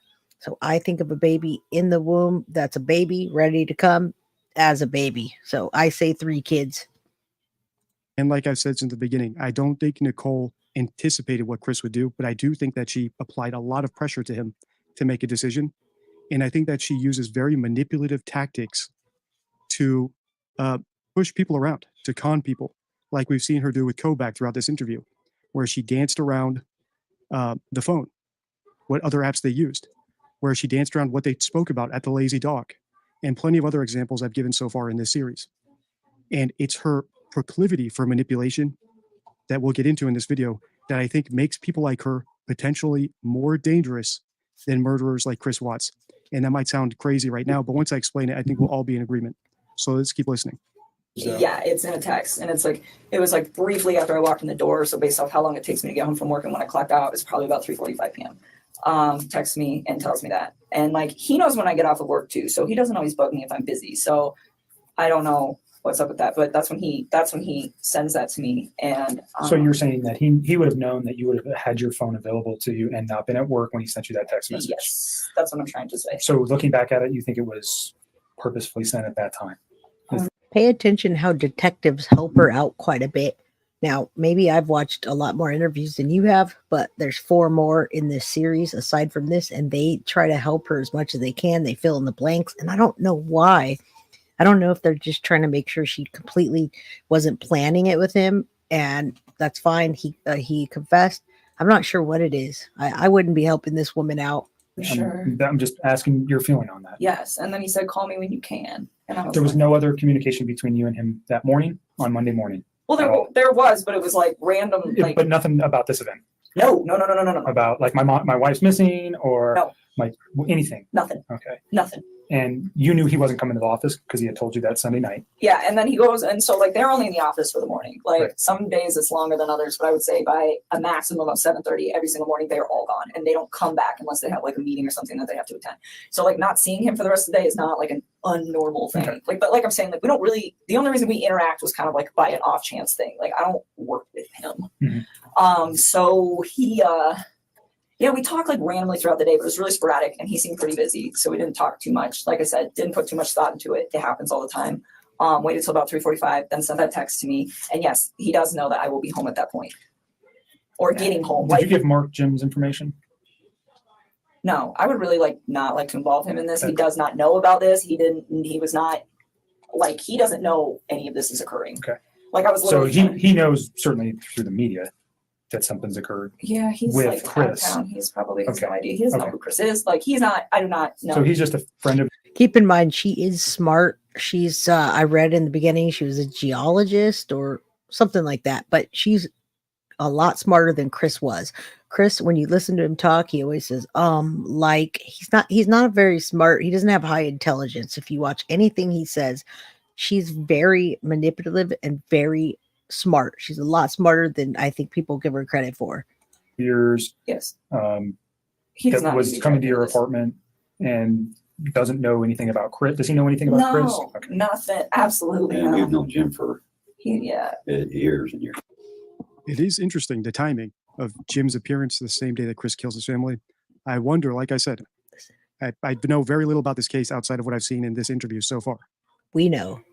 Don't worry. Was Nichol using Jim as a tool to manipulate Chris, to get him jealous, to get him envious, to rile him up enough to leave his wife? Well, if you're not going to be with me, I've got plenty of suitors, Chris. I have Jim flying down right now. He's going to be sleeping at my house tonight. So if I don't see your house on Zillow by the morning, and I don't see your wife's wedding ring off her finger so you can show it to me and show that she threw it away, well, then I'll just stick with Jim. Have fun with your wife. Jim, Bob. You're not dating him or anything like that? No, he's like one of my very good friends. Like, my dad knows him. He's a great guy. He works out of state a lot, so when he's in town, we hang out. But when he's in town, he's off of work to save time. So I give him the key to my house, one, because I trust him. He's one of my best friends. And two, don't bring up Carl. He might come on here and yell at you guys. Anyway, yeah, she's just get away with so much, and I don't understand why. Because sometimes he will just meet me there because I'll be like, hey, I'm getting off of work. And then if I get stuck in traffic or something, he ends up like sitting outside of my apartment waiting for me to get off of work. So I'm like, here's the key. And like, my dog loves him and stuff. So no, he's not. So he's just involved family with it. friends. Yes, I don't The only even reason I know asked, and I'm not really concerned about your location. I think we already have your cell phone records. At some point, did Mark ask you to supply? Did they ask for consent to get cell phone records? That'll probably be done by warrant. If we wanted, what you just did? Nope. What I'm talking about is your movement. Oh. By GPS or by cell phone tower to show where you were. Obviously, and I don't want to cause you concern. We want to know where you were that day too. You're dating a man who did some egregious stuff, and we want to show that you were never near him that day. Period. I mean, you guys can track my. No, yeah, I mean that was something we will have to get a warrant for, anyways. I'm just saying, if we asked for it, would you have any objections to that? No, you can have it. So. I'm a pretty boring person. Well, it sounds like you just went to work that day and then you came home and you were there at 3:45. Yeah, like give or take like 5 minutes. But yeah, so 3:45, I meet Jim there. Yeah, and so Jim is understand from an investigative point, he could be a person who could say, yeah, I was there at 3:45. He doesn't know Chris. He doesn't know anything. He could say with one phone call, yeah, she came in at 3:45. Now, listen, she doesn't want to bring him into it. So it makes me wonder what she was doing with him. If he was more than a friend, maybe she was manipulating him too. Who knows what? She was very adventurous in the bedroom, and I think that's what drew Chris into that. He was married, the wife was pregnant, but she was looking up about having threesomes. She was looking up how to prepare for anal. I don't want to really say that word, but I did. She was very adventurous, and nothing's wrong with that if somebody didn't take their family's whole life and wipe them out for that. Done. Totally. Do you know what I'm saying? And I don't have to ask anything more than, hi, Chris, my name's Kevin. Or Jim. And I'm not saying you have to go to. Just leave Jim alone. If at some point I needed Jim's info to, let's say we couldn't find your phone records, would you tell me who Jim was? I will give them to you. Would you tell me who Jim was if I couldn't? If you had to. I don't really want to involve him. That's not fair to him. That's not. No. Now we're starting to see a little bit more of Nichole's true colors, where she's interrupting, pouting, being moody, acting like a petulant child. Remember, this is 3 days after her boyfriend murdered his entire family, including an unborn baby. Look at her. And Look at her she's getting face. petulant over them wanting to question a guy who could corroborate her alibi on the day of the murders. No, if I do not have to do that. That's fine. Yeah, so anyways, Chris was like, call me. And this is the 3:45 text. Yeah, he sent me like a few. I think there was 3 of them, and I don't remember what the other one said, but something about like, yeah, my family's gone, or I don't remember verbatim, but call me when you can, or call me when you have a chance, something to that effect.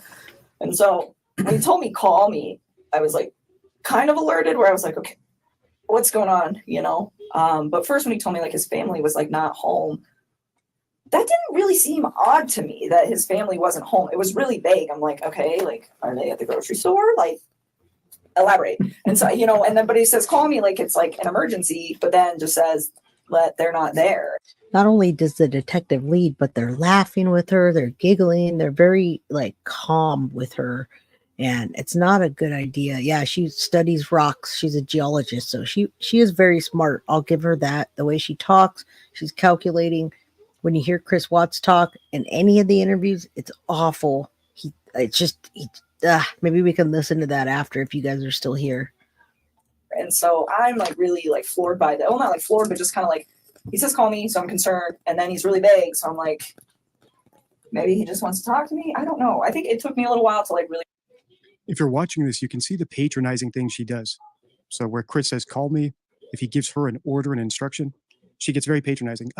Elaborate, right? Her eyebrows raised, almost like a teacher talking to a kid who has given an instruction to the teacher, right? That she's bemused by it. And we see lots of people on my channel who do this, like Jada Pinkett Smith or Ruby Frankie, where they treat people as lesser than in order to humiliate them and humble them. And I don't know whether or not Nichol is a sadist, but she is definitely a manipulator. And she's very good at it, right? She's handling her dad on one side, she's handling the officer on the other side, and she clearly spoke to Chris in a way where she was humbling him and controlling him to a certain degree. And I'm going to elaborate on that theme in a minute here. But let's just listen to a little bit more and see if we can pick up a couple more tactics that she uses to manipulate and some more examples of where her true colors lead through. Really process the severity of the situation, just because this is not something that you expect to see every day, and the way that he talked to me made me believe that this is not what was going on at all. Okay, so you make a phone call to him and you guys have a conversation. I did. I stepped outside. This is 3:45 ish. I mean, well, like I think I actually interacted with Jim for like probably a good 15 or 20 minutes. I mean, he's my guest. He's in my house. So I don't think I called him right away, but like, I mean, I'm trying to balance the fact that I have my friend here, and then Chris is saying that something needs to be addressed. But to me, it didn't sound like an emergency. I mean, it's all the time. Like people aren't home right now, you know. So it wasn't like, oh my God, I have to take this call. It didn't register as being critical. No. I mean, it was the way he said it, and I was like, okay. So I remember hanging out with Jim for a while, and then I stepped outside and I made a call like out on my back patio, and I called him. And he didn't answer the phone, and then he texted me back. Or no. Did he answer the phone? I don't remember. I think he missed my call and then he called me back, or he just answered. Either way, it was a very short talk to him where he was just like, I have to go. The cops are here. And I don't remember if he said that on the phone or over text. That's I'm so tired. That's fine. You don't But need either to way, different- like it's the just cops, the context. Yeah, I mean, you guys will figure it out. The cops are here. And I'm just like, all right. And then I remember we were like we were texting, but I was like hanging out with my company. So it wasn't like a nonstop text. It was just kind of like I would check my phone every once in a while and we would communicate with each other. And he was just saying like they weren't there, and that her friend Nikki was there, and that her friend Nikki had called the cops. And I'm like, why would this girl call the cops? And like, I honestly do not remember the order of operations on all of this, but I'm pretty sure the majority of our conversation that night until my friend Jim left the house, which was probably pretty late, I don't even know what time, like 9 or 10, was all. Now, keep in mind, that was the night that she's talking about, is when he wiped his family out. I guess it was a nonchalant conversation, very light. He was saying that he was crying all night and all this. I don't think that was true, but at least she knew the family was missing. They didn't just leave. If he told her that, then it should have been more relevant to her, and I feel like it's not at all. Via text. So you should have this via text. Like, I don't think we started talking again on the phone until like after my company left. And he was like, If Jim was there on Sunday, that might be part of the reason we detected so much reticence when Nichol was asked about what she did on Sunday evening. So during the day, she said that she was at the museum with her family, but then in the evening, she got very vague. Like, maybe I watched Netflix. And this could be an explanation why. Instead of just watching Netflix, maybe it was Netflix and chill with Jim, and she doesn't want to seem promiscuous to the police. Or if she can avoid it, not disclose all that to Jim, because maybe Jim really doesn't know about Chris. Or she's just concerned about how she'll be perceived because she has already seen some media writing about this case in the newspaper, and she doesn't want it all to get out about her. So the fact is that just because we detect deception does not mean the person is guilty. And by guilty, I mean in the legal sense of the word, that they committed a crime. They could be guilty in that they tried to push someone into doing something, or they're just a bad person, right? Like maybe she teased Chris about his wife, and she didn't get anything out of it that she thought she would. So he got rid of his family and he immediately got caught. They didn't even spend any time together after that. They were just it was such a rapid process. She was wrapped up, he was wrapped up with the police, and there was no way they could even hang out which is interesting. She got nothing that she wanted, and the whole family's gone because of it. Came up with hypotheticals about how he should get rid of his wife, or they joked about it. But none of that is actually illegal, right? It doesn't mean you're guilty. I don't know. He just started like giving me details about stuff, and I don't remember what order, but he was saying like, and in fact, this is probably one of the most important cards from the deception deck. So I'll just read it to you here. Why do people lie? If you're not familiar, the deception deck is my 52 favorite rules for spotting lies and manipulation. And this is the card on assessing why people lie. When analyzing statements, it's important to consider why the individual might be lying. There are numerous reasons beyond guilt. The first is protection. Could they be safeguarding something such as an investment, a relative, or their pride? 2, avoidance. Are they attempting to evade negative outcomes like shame, jail, or retaliation? 3, gain. Might they be seeking benefits, including attention, financial gain, or closure? And if you see my video on Sammy Smith, I believe her deception came from seeking attention. And other. Could they be influenced by other factors such as activism, psychological issues, or a simple mistake? This framework helps in understanding the diverse motivations that can drive individuals to lie, and we need to apply it to Nicole, same as anyone else. Nikki was really upset, and that the cops were there, and that they were like searching the house, and I was just like, what? You know, like what? Why? And he was telling me that they had like had a disagreement or something like that, and then he told me like she was going to go to a friend's house, and I was like, okay, well, maybe she left, you know, maybe she just like went to her friends. And then I think I don't remember, but I think he was the one that told me that her cell phone and her purse were still there. I think he told me that. He told you her cell phone and purse were still there? I think he did. I don't remember. What's the significance of that in your mind at that time? All right. Keep in mind, they're about to talk about the significance of her last statement. So I just want to say she was looking up how much money the Scott Peterson mistress, Amber Fry, she was looking at how much she made. She was looking up just completely about the case. And that must have been after she knew Chris Watts' family was gone. I don't know what the time frame was. If it was before that, the cops should have looked closer at her, everybody, and at least give her some culpability. Although I think she has culpability in the eye of the public, and hiding out is a pretty big deal. Not being able to live your life, getting fired, and your whole life being wrecked. But I don't know how much more culpable she is than that. At that point, I thought this woman was really trying to get out of this house. Okay. That's what I thought. Because he said that they'd had a disagreement, and I was just like, okay, well, I mean, I leave my cell phone at home. When he said disagreement, what did he tell you what it was about, or not at that point? Not at that point. So again, like, you guys are gonna have to check these texts because it's all like my brain. That's okay. Mashed potato right now.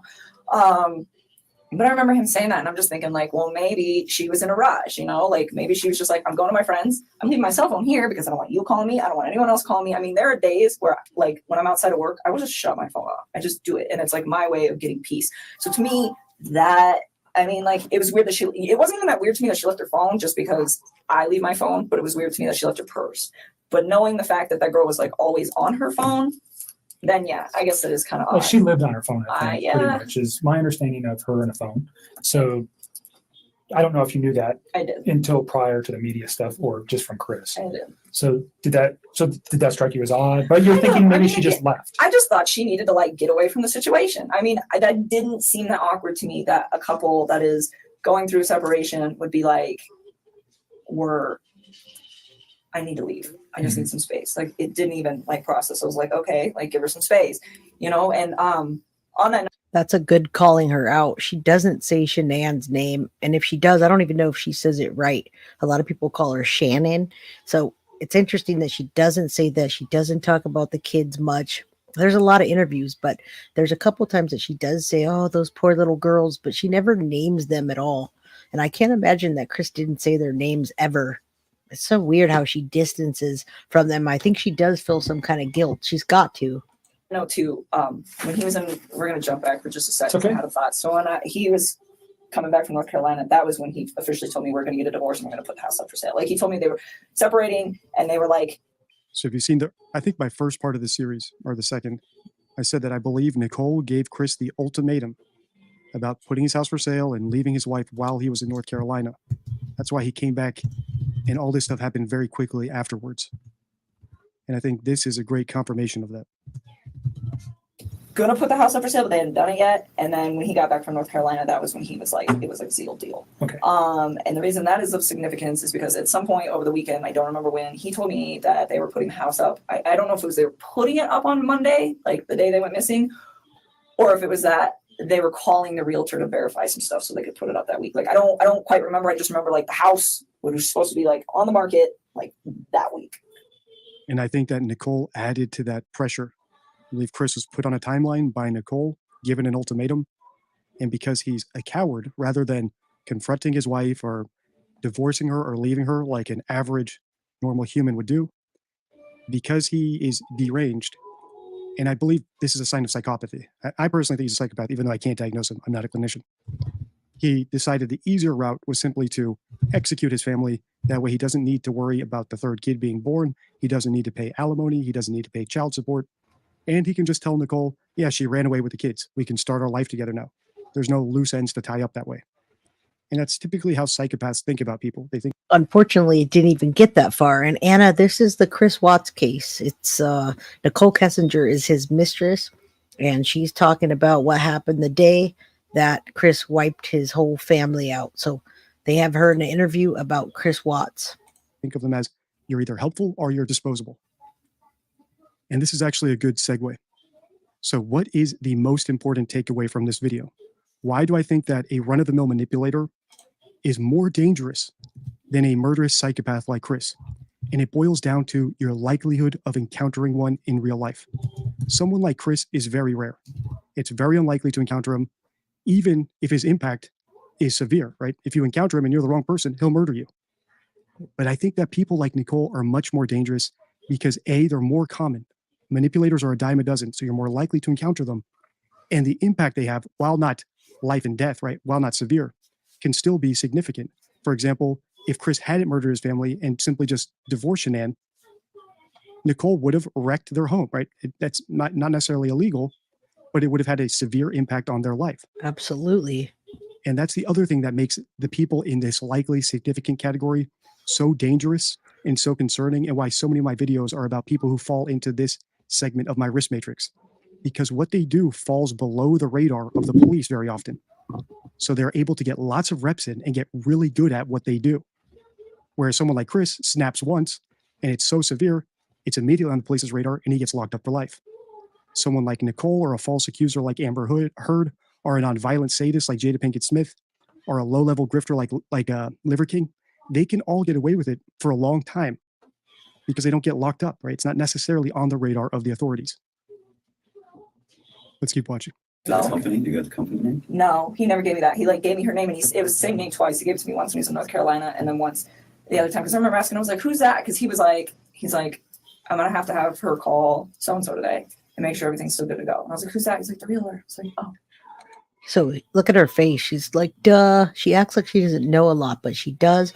And we know that she was looking up Chris Watts and Shanann 8 months before the family was annihilated. Okay. So she knows a lot more than she's acting. She's making these dumb faces. She gets upset when they do call her out. Most of the time they're being nice to her. Now, if you didn't watch this video, if you missed the beginning of it, go back and watch this when we're done. It will tell you all about this case and give you a lot of details. At the end, you guys can tell me if you think Nichol was there or not. We actually do have the footage a lot closer, and you can see the shadows and see if she was there. Or not today, but like if it ever comes to your mind, just I doubt it. That was such a. Yeah. I will try. I don't know who it was. It's fine. It's not that critical. That person may come forward to us anyways. Good point. Perhaps. So don't worry about it. Let's go back to the phone calls on Monday afternoon. Yeah. So he's like texting me a lot of this information, and I'm starting to kind of freak out. And it's not like I'm freaked out like, oh, she got murdered. I mean, that is not what I thought. It's like, okay, like the way I looked at this, like apparently his wife had been gone since midday, was when she got like reported missing. I didn't know that. Like the way I looked at this, it was, I got home from work just now. I mean, he didn't say that, but I interpreted, I just got home from work and my family is not here. So when we're texting for like a few hours, like the cop thing was kind of weird, but he's like, Nikki insisted they call the cops. Nikki insisted they call the cops. And I'm like, okay, and I'm just trying to figure out, well, like, what role does this woman play in this situation? Like, is she... Did you know who she was? No, I don't know any of his people. Like this has been pretty like tight wrap for a while, which is probably a really good thing. But anyways, I didn't know like who she was. And so, like I started asking him, I was like, well, where do you think your wife is at? And he's like, I think she'll be back tonight. Like, I think she's like out with somebody. And he was telling me that they'd had a disagreement. So I was like, well, I remember telling him, I was like, you should make sure that you have a, wait a minute. No. So all that happened. And then it starts getting kind of laid out. And I remember we talked for text for a while and part of this conversation, then it moved to the phone. I remember telling him, because he was like, I think she'll just be back tomorrow. I think she's just going to be gone for the night, like with a friend, you know? And Did like, he name the friend? No, he didn't. And like, and because I don't think he made it sound like he didn't know like what friend's house she would be at. And I remember talking to him and I was like, well, maybe it's that Nikki girl. And he's like, well, Nikki called the cops. So why would she be at Nikki's house? I'm like, I don't know, kind of throws her off the trail of where she's at, you know? And it's like, it sounds kind of weird, but it's like, he really made this sound like this woman was just like upset, left the house. And that was probably what he thought happened to her. And so I didn't really put too much like. Did he tell you the kids were missing as well? Yes, with her? I knew. Okay. I mean, which made sense to me because I was like, well, if you were at work all day, I mean, he didn't tell me he got home early. He didn't say that to me. So, I mean, it made sense. Like if she's going to leave, they should probably go with her. And so I don't know. I feel like I should have like processed all of this earlier, but I just don't feel like when one of my friends is gone, I'm like, oh my God, they got murdered. We should address this. Like I haven't heard from them. It's not a typical thought when somebody just checks out for a day. No. So it got late at night. And like, I remember telling him, I was like, he's like, I think she'll be back tomorrow. And he was going to go into work. And I told him not to. I was like, you need to stay home and you need to help the cops. I'm like, and you need to wait for her to come back. And he's like telling me like, well, what if like she comes back and she sees my truck? And I was like, you know what I would do? I was like, I would ask one of your good friends who's off of work tomorrow to come over to this house and hang out with you while you're here. I was like, and go park your truck down the street. I was like, so she's upset at you and she wants to come back. I was like, but she doesn't want to be here if you're here, maybe. I was like, if she comes back, I was like, and she doesn't see your truck, maybe she'd be more willing to come in the house. I'm like, but don't be alone with her. I was like, because if she's upset enough to leave, I was like, you don't know what kind of confrontation you're going to have when you get back in the house. And I was like, so that's why you should have a friend there so that you're not alone with her. And I was like, and if for some reason you are alone with her, I told him, I was like, I really thought she just left. I did. I was like, get your phone, put it on video and put it in your pocket. And I was like, and just zip it up. And he's like, why? And I told him, I was like, because you can voice record. I was like, so if she comes home. Notice the tone of the word she says, right? So I told him, I said, there's always instructing Chris. And I think that's because Chris is a weakling. Yes. Home, I was like, and you two are still like, if there's some choice words being said, because you guys obviously got into like something that's, early. Did he ever articulate what their argument was? He did, about? and I will get there. But, I told him like, just be prepared, because at this. She's completely dominating this interrogation. I don't even know if you call this an interrogation. I guess it's just an interview, but she's running the show here. I mean, she's literally just talking. They're not stopping her. They're not directing it well. And then when they do talk, they tell her what to say or what she meant to say, which is really weird. And she just told them, I'll get there. What? Point, like, it wasn't like I was like trying to make her to be a bad person. It was just like, I didn't know what was going on. I assumed that she had left. So I was like, well, when you get back, because I. Well, that's interesting. So Nicole says it wasn't like I was trying to make her to be a bad person. And now that I think back to everything she just said, that makes a lot of sense, right? She might attack you. Have your phone on in your pocket. They're priming him to see his wife as violent, flying off the handle. So that's probably exactly what she was doing. And once again, these subtle slip-ups are what indicate to me that Nicole did not know for a fact what actually happened. I don't think she knew that Chris murdered his whole family. But she says herself that it was on the list of possibilities, though, in another segment we've analyzed. And I think that's the case. I think they joked about him killing his family. I think they probably maybe fantasized about it. I don't think she actually took pen to paper and drew a diagram or helped him carry it out. And then whether or not she helped him hide the evidence after, that is still up for debate. Right. Because she did delete all of her text messages with him. And depending on how aggressive a prosecutor wants to be, that could be accessory after the fact. Agreed. I knew that they were going through a divorce. It was like, just cover your bases, try not to be alone. And if you are, just record what you guys are talking about. So like at the end of the day, like nothing bad happens to you, and like that was kind of how I processed that whole situation. And so he was like, all right. And then she didn't come home that night. That was Monday night, right? Yes. We're talking about Monday. Monday night, yes. And he told me this is what he told me they talked about, and I realized that this is like total bullshit, and I think he's telling you there's a different story. And I think the reason that he's telling me what he's telling, I think the story he's telling you is probably slightly more accurate than the one he told me on this case. And the reason is because I think he was trying to save his ass with the fact that she's pregnant. So he told me that they... And right here, we know that she is lying, completely lying through her teeth. In hindsight, she was lying. She knew that Shanann was pregnant. Shanann had it all over her Facebook. We watched the "Oops, we did it again" video when Chris Watts walks in and he knew that she was pregnant with a third child. Nikki knew, and she's completely lying that she did not know, because they looked through her cell phone and they found searches and she was on her Facebook page. That she had asked him to wake her up before he left for work on Monday morning. And so I don't know if she did that on a text or how it was supposedly communicated. But he said that he went to get her up, which I also found weird because like she's still sleeping when he leaves, because she gets up with the kids and they get up shortly after that, but like it's just him in the mornings, you know. And so he said that she woke up and those two kind of just like got in a disagreement, and I don't know what all was said, but he was like, she was being pretty mean. And then he said, she told me that she's pregnant, and she told me that the kid is not mine. That is what he told me. So she's pregnant. All right, so this is interesting. She And now knew we're getting into before. Chris's version of events relayed through Nicole. Yeah, she knew before that.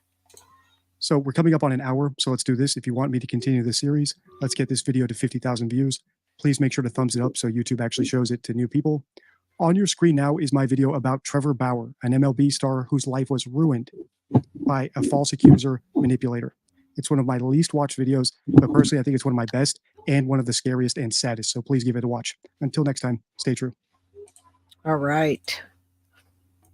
Great video. Deceptive detective. So let's stop that. I'm going to put on the one where Chris Watts is loading the bodies. So we got a better version. Let's watch it. Now we could actually see it and watch the I'll bring myself smaller too. Hold on. Oh, wait. Let's go back.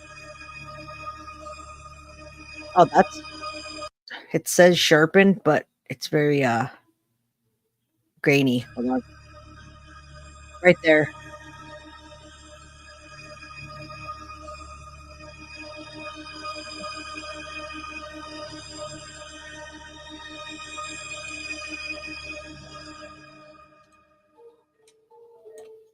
Creepy music again.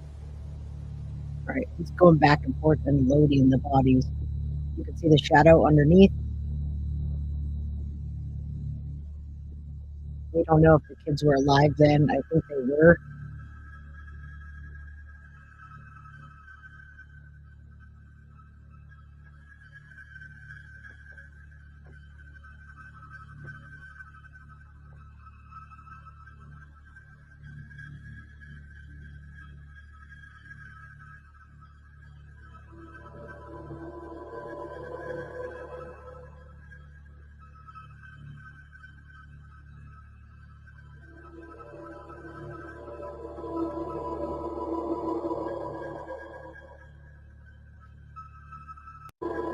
Might be everything. No, it's not paused, but I took the music off for a second. We can kind of see, we saw him going back and forth. They sharpened it as much as they could. And oh, there he is right there. There's his legs loading stuff, guys. He just took the gas can out. Now he's going back and forth. So we'll watch this for a second. And I have it's playing right now. You could see him moving there. Check it out. He's over there loading stuff. Now we absolutely know for a fact that morning he was loading Shanann. He loaded her in. Now the girls, I believe they were still alive. He must have unalived them at the site. I'm trying to use good words, even though I've already used bad words. Supposedly either Bella or Cece, I think it was Bella, said, "No, Daddy, don't do that," when he was smothering her. So very interesting stuff. If you guys want to listen with me to Chris Watts talk a little bit on the interview, you can hear how absolutely non-intelligent, unintelligent he actually is. It's kind of disgraceful how he talks. He's just not very smart, and that's why he got caught so quick. It's still playing. I'm just not going to sit here for 2 hours. Oh, there he goes. All right. He's in. He already loaded the bodies, and he's getting ready to drive away. We saw that earlier. All right. Thank you guys for watching this with me and being here today and staying here. We're still here. Let's stop this. If you guys want to listen a little bit, we can listen to how dumb he is. I'm not going to sit there for hours watching it right now, but I want you to hear what how he talks. Some people haven't seen this or don't even know about this case, which is interesting. Probably, Yep. Do you have a preference? Doesn't matter. Crime Vault. I'm gonna go make it. So I use a lot of other people's videos. I react to them. I talk about my own stuff. I recap stuff for myself, but I also like to give you other points of reference. And Crime Vault is doing this right now. There's a time frame, and he talks about the events. I'll do this. We can look at it together. Sure. You good on water and food and all that? I'm good on water. I'm good. How you go? I'm fine right now. Thank you. I agree. I just want to hear him talk for a minute. I'm gonna sit next to you, so we're looking at it together. It's not the best quality. So what I want to do is we have a bunch of people coming in, from your neighborhood. Somebody saw something. Somebody knows where these kids are. And I keep saying kids. I'm sorry, kids in your life. And I should say, I work. Everybody that's leaving now, have a great weekend. Thank you for being here. I just want to hear his words and how unintelligent and how and like he says over and over and over. He's quite a bit. And so tonight, if I make one of those mistakes when I say kids instead of your wife and kids, I apologize. We work a lot, and so I apologize Very if something comes low. out wrong or anyway. So I know you're going through a lot, so we're not going to keep you here all night. Can we go through this? So, okay, let's see, 148. What does that mean? So the doorbell has a camera on it when you get up to a certain proximity, and when you ring it, it detects it here. Okay. People are already distracting me out here. Oh. So in fact, why don't we do this? So I work a lot of stuff like this in bank robberies, and when I talk to a witness at a bank robbery, sometimes I find it best for them to just say, tell me what happened, get it all out, and then once you get it out, let's go over it. Don't forget to hit that like button on the way out. Comment if you can. Rewatch this. If you didn't get to watch the whole thing, let's get in the algorithm, guys, ladies. Okay, so just get it all out as far as this. All right, let's hear Chris talk. Yeah. And if she's, I'm married, I know how it is. If she's hacked off at her husband, would she call him off? She would call one of the friends that contacted me. Okay. At least one of them, because she has a close-knit group. Okay. But the fact that none of them know anything is very strange, because one of them would have said something by now, seeing what this is escalated to. Is it possible that her close-knit group isn't close with you, and there is somebody who knows where she is right now? I don't think so, because Nicole she's very close with Nicole, and the way Nicole is acting right now, as far as how emotional she gets, there's no way she knows. What does that mean? There's no way she would know where she is. If we count the amount of times that he says you guys, if we had like they say, even a penny for every time, we'd have a few dollars. He said 3 times. Just listen how dumb he is. If she knew. Oh, so you're saying if Nicole knew? Yeah, Nicole knew. The way she's acting right now, she's as freaked out as I am. Okay. So there's no way she would know where she is if she knew. Do you know Nicole that well? She's been over at our house a good amount of time. Oh, okay. Yeah. And And you've obviously spoken to Nicole. Oh yeah. And you don't have any weird things from her. No, she was there at the house. Like she was the one that was ringing the doorbell trying to see what was going on. Okay. Do you have a sense that the police here, or the FBI here, do you have a sense that we have a good enough list of people to call and check with? So I think so, because I've gone through my entire phone. I know Nicole's gone through her entire phone. Amanda, anybody that lives here that knows Shanann, they pretty much have the same contact list. Now, at this point, everybody, if you don't know about this case, he already knows his family is gone because he did it. He wiped them all out, and then he buried them. We put 2 in the oil tank and buried Shanann in a shallow grave at his work site. So just listen how not smart he is, and then you can go off and watch the whole interview if you want to. Okay. So if there's somebody that's not on my phone, it's on theirs. Okay. Has somebody, I think the police have Nicole's, or I'm sorry, your wife's phone, right? Yes. And I don't want to pronounce her name wrong, Shanann? Shanann. Okay. So the police have Shanann's phone? Yep. Do they have your phones? Have they looked at your phones? I don't think so. Okay. Can I run that out and have them look real quick? Yeah. Okay. Is there any password I'm going to run into? 3307. 3307? 3387. 3387. Are there any other phones we can check? Okay. When they look at this, what's the best thing that they can do to, I don't know, to say, look for these contacts, look for this Instagram, look for this Snapchat? You know, like the only thing on here that I would say is going to be weird because our contact list is the same. Oh, you guys have a shared Yeah, contact, like every Google? Yeah, it's like I'm like all the what drove me nuts is that when she like downloaded to the cloud, it multiplied or duplicated. Oh, I hate that. I hate that. Yeah, so this is the same person over and over. 10 people over. Oh, okay. So we have the same contact. Okay. So I'm going to run this out. Okay. So 330 or 3387. And I really want them to just not physically rip this phone apart, but really dive in. Okay. And are you okay with that? Yeah. Okay. I'm going to hand this off to somebody. Okay. All right. I'll be back. All right, let's not watch him sit there. Let's listen to him. This is probably something that the cops in the other room know about. If she's due in January, she's 4 or 5 months pregnant. She was 14, 15 months. Okay. Oh, wow. She was only 14 or 15 weeks, everybody. So that's what 4 times 4, 16. She wasn't even 4 months there. He really did not want her, or Nico, did he? You weren't telling anybody yet. But you do know it? Okay. So she knows it? Yeah. Okay.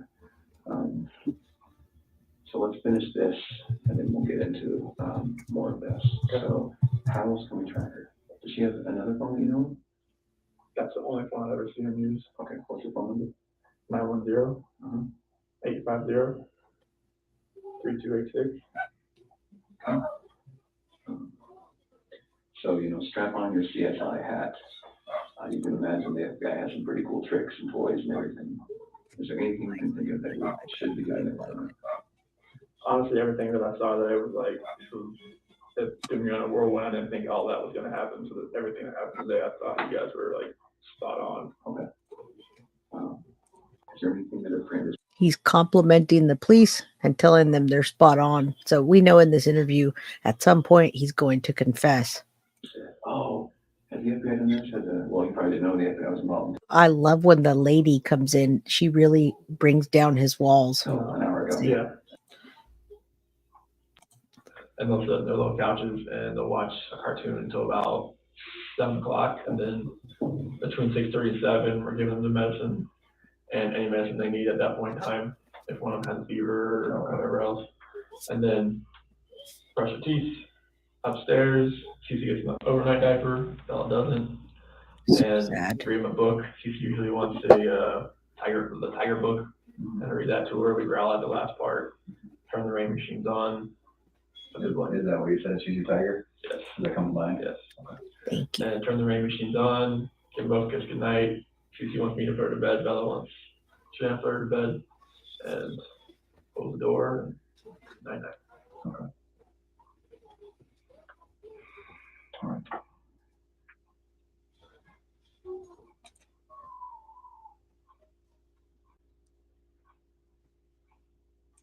TikTok, Chris. TikTok. Can we talk a little bit about the morning that they disappeared? We already talked about 4 o'clock alarm, prep until 4:15. Correct me if I'm wrong. 4:15, this challenging talk starts. You leave somewhere around 5:30ish, 5:20 something, 5:27. And then what was your day like? So I went out to locations. Where's that? The oil locations. Oh, locations. Okay. Yeah. So I worked out on those oil locations until 12:10. That's when I got the doorbell visitor notification. What do you do out there? What do you do at work? I'll operate the oil and gas locations we have running. Oh, okay. Yeah, like either maintenance or just like inspections or like trying to get them running again type of thing. And are you the guy with the wrench or are you the boss? I'm one of the field coordinators. Okay. So like the area we have is it's really big. So like I have me and 2 other guys are field coordinators. Then we have 2 rovers, which they like go around to the area and they help other operators. And we have 6 route operators. So the field coordinators, we kind of get everybody like, all right, this is what we're going to do today type thing, and disperse type thing. So then when you left at 5:30, which location did you go to? So the Survey 319, which is the generally well location. Is it a well location? Yeah, we have the Survey 1029. Survey? Yeah, it's just well names. Survey? Yeah. Like SERVY? Yeah. Okay. And then there was the 1129, and we say the 1029 most of the day. And so these are numbers I don't even understand. There's like section number, well number type things. Okay. That's how they name them. Okay. So then it might be that, God forbid, 2 weeks from now, we're still looking for them. And it's going to be very important that all of this can jar your memory, right? Yeah. So I'm taking notes. Survey what? So we have the 1129. Where'd you go first? The 319. 319. Where and what crossroads would that be? Oh, it's out in the ranch. Oh, okay. Yeah. Survey 319. Okay. Yeah. How long were you at Survey 319? Probably about an hour. Okay. Just telling the boys what to do? I was out there checking a line that we had leaking on Friday. Okay. Okay, and that took about an hour? Yep. Then what? Went to the 1129. Okay. Again, is that just in the middle of a ranch? Yeah, it's the same ranch. Okay. Oh, so how far away? Not far. Walking distance? No. Oh, walking. Big ranch. Yeah, you don't drive there. Okay. How long were you at 1129? Probably about 20 minutes or so. Doing what? I was just doing an inspection over there. See if I can get the well to run again. Okay. This one you have to kind of run manually. Okay. And then where? The 1029. We were there most of the rest of the day. Doing what? We're trying to get a pumping unit to pump back up. And stuffing box rubbers were leaking and the rods were smoking, so we had to replace them. That's what took there. Blah, blah, blah. The rest until 12:10. I'm getting the confession. Oh, yeah. Hold on. Yeah. At least like 5 hours. It seemed like 5 to 10. And who are the people with you? Oh, yeah, there are people with me. Like, I gave them the names. Okay. There was the police now? Yeah, Troy McCoy, Chad McNeil, Melissa Parrish, Cody Roberts. They were all out there with me. Okay. And you said you called home. All right, you guys, you heard this, but let's listen to his confession. I have that. It took me a minute to download, so I wanted to show you. This is my favorite part with the female officer and when he confesses. So let me put this on, and it's a second interview. Let's listen to her for a second, and then I'll go to his confession, which is at 4:49:07. I want to hear this for a minute together. Okay. Obviously, this is about 100% truth. Even if there's, something that you didn't tell the investigators, since Monday, I guess, is when you ended up, the police were involved. If there's something that you didn't tell them since Monday, that is totally fine. I get it. People aren't going to remember every single detail every time they talk to someone. As long as you tell me what the truth is today, you will have no problem with passing, okay? I promise you that. And obviously, I hope that, if you did have something to do with their disappearance, it would be really stupid for you to come in and take a polygraph today. Exactly. Right? It would be really dumb. You should not be here right now sitting in this chair if you had anything to do with Shanann and the little girl's disappearance. Okay? Okay. And it's Celeste and Bella, is that right? Yeah, I'll call her CC too. CC, okay. If that comes up. Okay, perfect. So let's go to, what did they That's some more of the stuff that's happening right now. Sure. And that's how.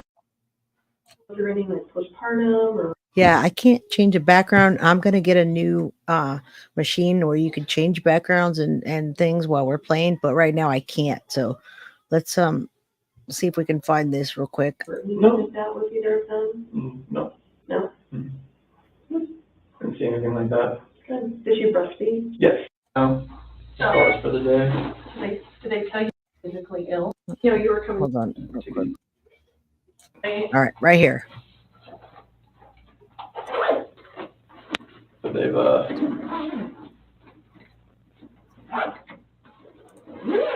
All right, they're giving him the lie detector results, or they just gave him the lie detector results that told him he failed miserably. Now he's going to confess. they've been very supportive. Good. Like there was a Does. That lets you know that that's the place you should be working. You know? yeah.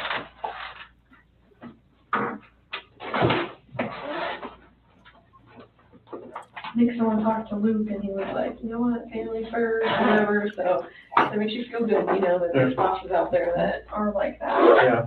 Because you don't always find them. Mm-hmm.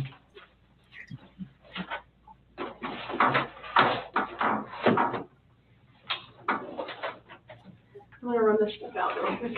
Good. Let's jump in here. 449. All right.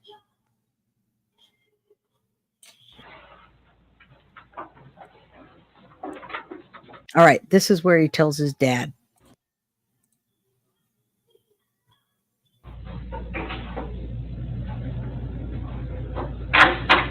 Hey, Chris, we're gonna let you have however much time you need, okay? Okay. You gonna leave us in there or no? Yes. Okay.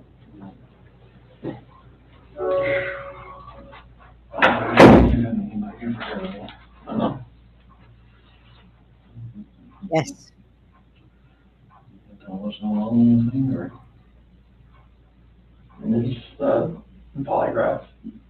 Failed it. Yeah, because there's.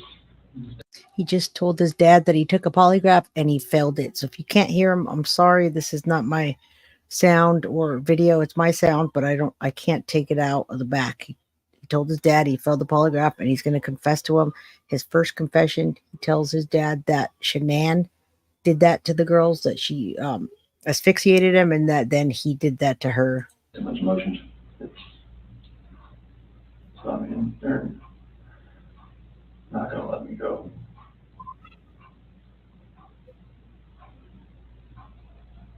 Is there any reason why they shouldn't? They know I had an affair. And they know. I They can't make know. them know that.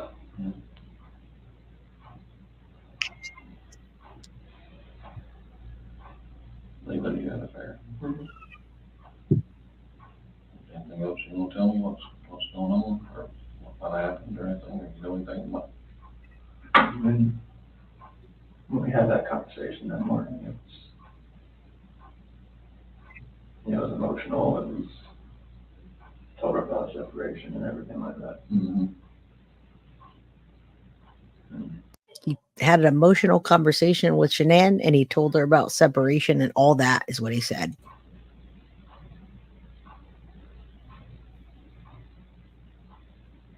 TikTok, Chris. I mean, I went downstairs and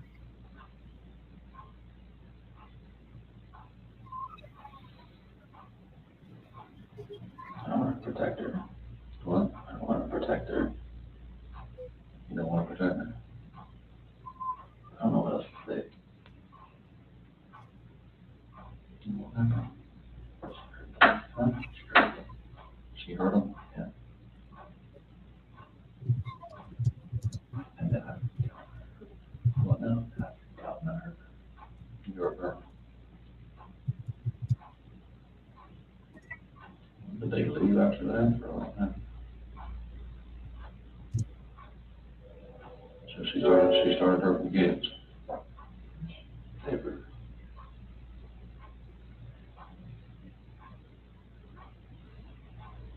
Probably you guys want to.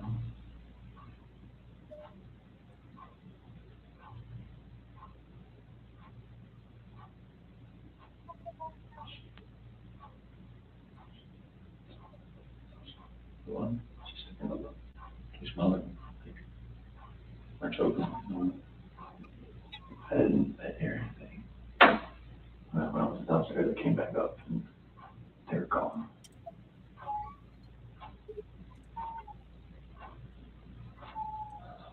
I don't know, like me talking to her about that. I'm talking to her about separation and everything, about like, she lost. I don't know, like, what else to say, like. He says he was talking about separation and all that, and he doesn't know what else to say. He said he doesn't want to cover for Shanann, and he doesn't even say what she did. He says Shanann hurt the girls, and then he hurt her. So he kept it very PG. I'm sure the dad is in shock right now, but he's trying to stay on the same page as Chris. Now, his parents go visit him in jail. Plunder has those, just recently showed them, and the parents are absolutely adoring of Chris.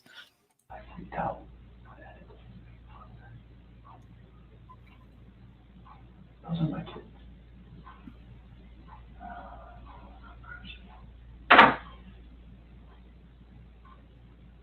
All right. And at this point, he's whispering. I just wanted you to hear that he does confess.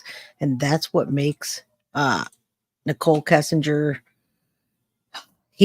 not be in the spotlight. I want to show you one more thing today. We're at 2 hours and 16 minutes. And I want to show you the surveillance of when Shanann comes home. Very pregnant Shanann. And then we could wrap this up. Poor Shanann. She's very pregnant and she comes home very late from work. Hold on. Is this playing right now? Yep. All right, hold on. Poor Shanann. That's the last time we saw her.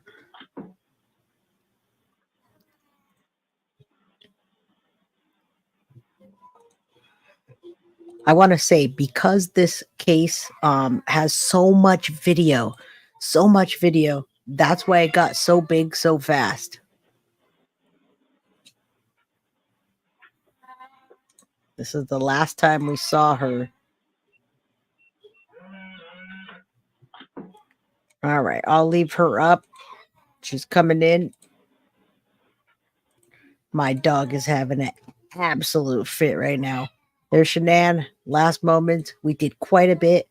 I think that we put the good word out there that that Nikki really is not innocent, and actually she's hiding out because we think she's more guilty than cops led her to be, what we know, and that she's still hiding out to this day. I wonder if she's ever going to come back out like Casey Anthony and tell her side of the story. Anybody wonder that? I know you probably saw the Casey Anthony documentary that came out on Peacock recently, and Casey Anthony is now saying she didn't do it, and she has a new family, and she's now coming out and trying to be a normal person in this world. I wonder if she did the job. I wonder if Nicole's going to do the job. I wonder if she's going to come back out, let's say 10 years later, guys. We have 4 years to be the 10-year anniversary. So, yeah, she did Google Amber Fry. She did. She looked into that. But, you know, she's good. Maybe she's going to pull Casey Anthony, and on the 10-year anniversary, she's going to come back out. Let's think about that. Let's like, subscribe, share. Go flood Deception Detectives. Go flood his page, and let's get me an algorithm so we can be everywhere. All right? I love each and every single one of you. Have a wonderful Saturday. Guilty of crime. I want to thank you for watching. If you enjoyed my content, please share this video, like, and subscribe. You can also follow me over at Facebook, Instagram, TikTok, X, or Gmail. If you'd like to donate to my channel, you can use Cash App or Venmo or PayPal. Thank you very much in advance. Guilty of crime. Are you guilty?